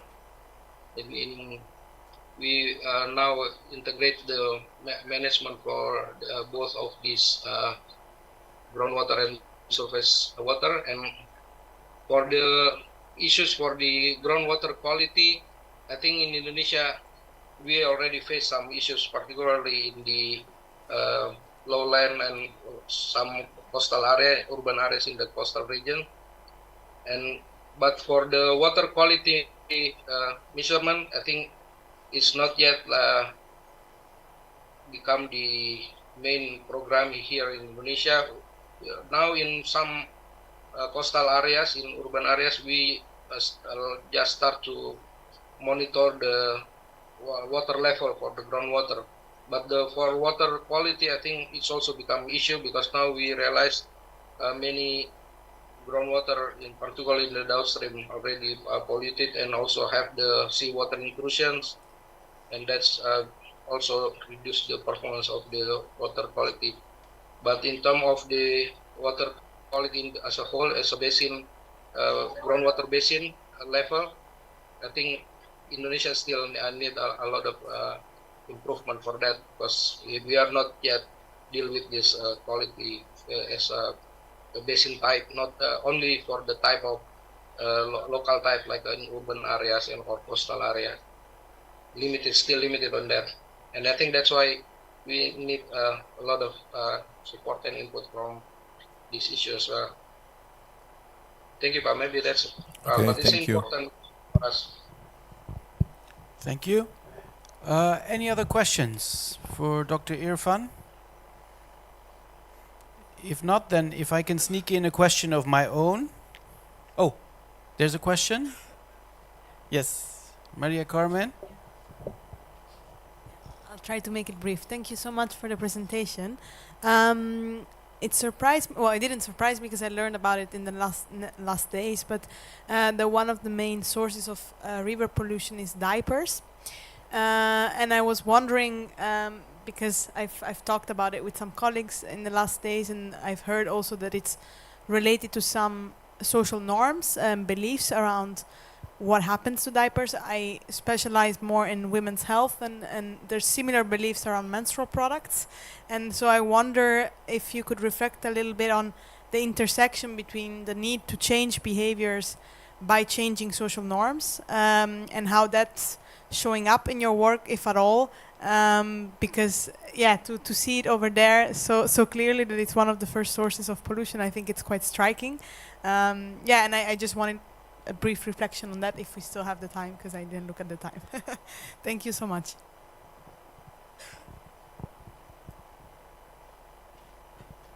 Thank you for the questions. Yeah, for the diapers issue, I think this is now become like a that's not a common practice in the urban area. Yeah, that more people now using this type of diapers, and I think the issue mainly deal with our capacity to manage the waste, solid waste in particular, because now in Indonesia we are not yet like have a strong program for waste management, particularly for separating the type of waste like organic and non-organic, and also like the categories of the polluted type of waste. And I think that's why the issues for the waste management is the source of the problem of our river, and also for water availability, water condition in the river. And that's why Bappenas we will deal this in the integrated way. For the solution for the handling the diapers, I think there are some local activities that also already try to make a kind of how to recycle or reuse that kind of waste, but I think it's not yet become like a common practice. And I think for this particular type of waste in Indonesia, yeah, this should become our concern as well. But as a general, we are not dealing specifically for the diapers and also this some similar type of waste, but we try to now separate the waste that to make sure that is not end up in our river. Yeah, that's the issue. I'm sorry because I'm not expert in the waste management.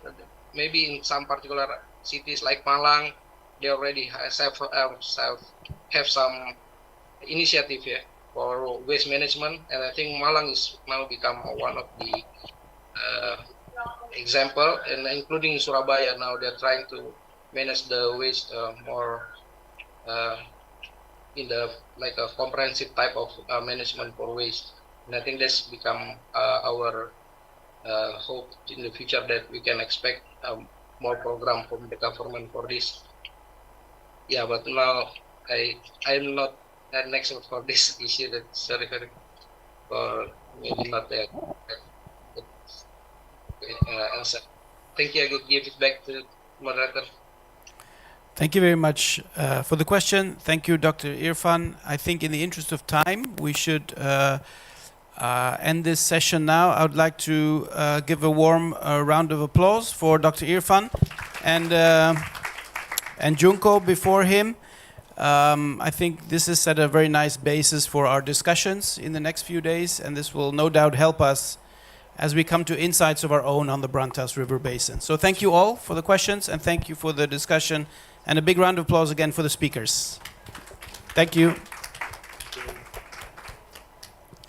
Okay, a big thank you once again for Mr. Muhammad Irfan Saleh, who's joining us online from the Ministry of National Development Planning, or Bappenas, and also Mr. Paul Rabe, PhD, for the insightful session that provide us with many valuable insight and also into the national planning and development aspect related again to the Brantas River. The presentation from Ms. Junko Sagara and Mr. Irfan will be our last session in this venue. As we move forward, we would like to inform you that our next session will be the focus group discussion for all the representative of the city and regions from East Java province, and to all the lecturers and also all the consortiums of Netherlands University in the Sriwijaya Hall, the hall next to this hall. As our event here at the Majapahit has concluded. At this juncture, it is time for us, your Master of Ceremony, to bid our farewell. But before we do, let us briefly recap the essence of our discussion today. The Brantas River, as we have learned, is undeniably a source of life, providing resources to countless communities.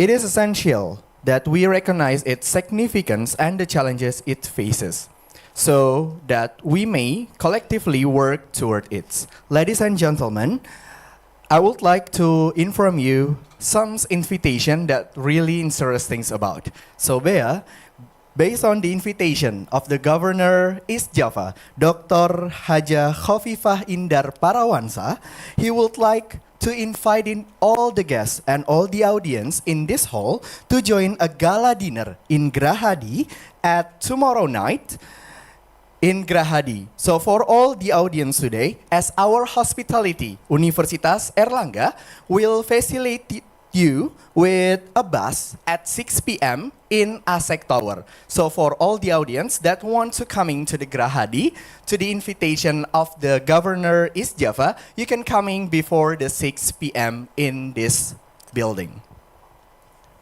Okay. We hope that the knowledge and the insight in this workshop will inspire meaningful actions. And with that, we officially conclude this session. I, Beatrice Diva, And I, Thor Atari, representing the organizing committee, humbly extend our heartfelt apologies for any mistake during this event. We truly appreciate your patience and understanding. As we conclude this session, we want to express our gratitude for your participation and engagement. Your presence has made this event truly special.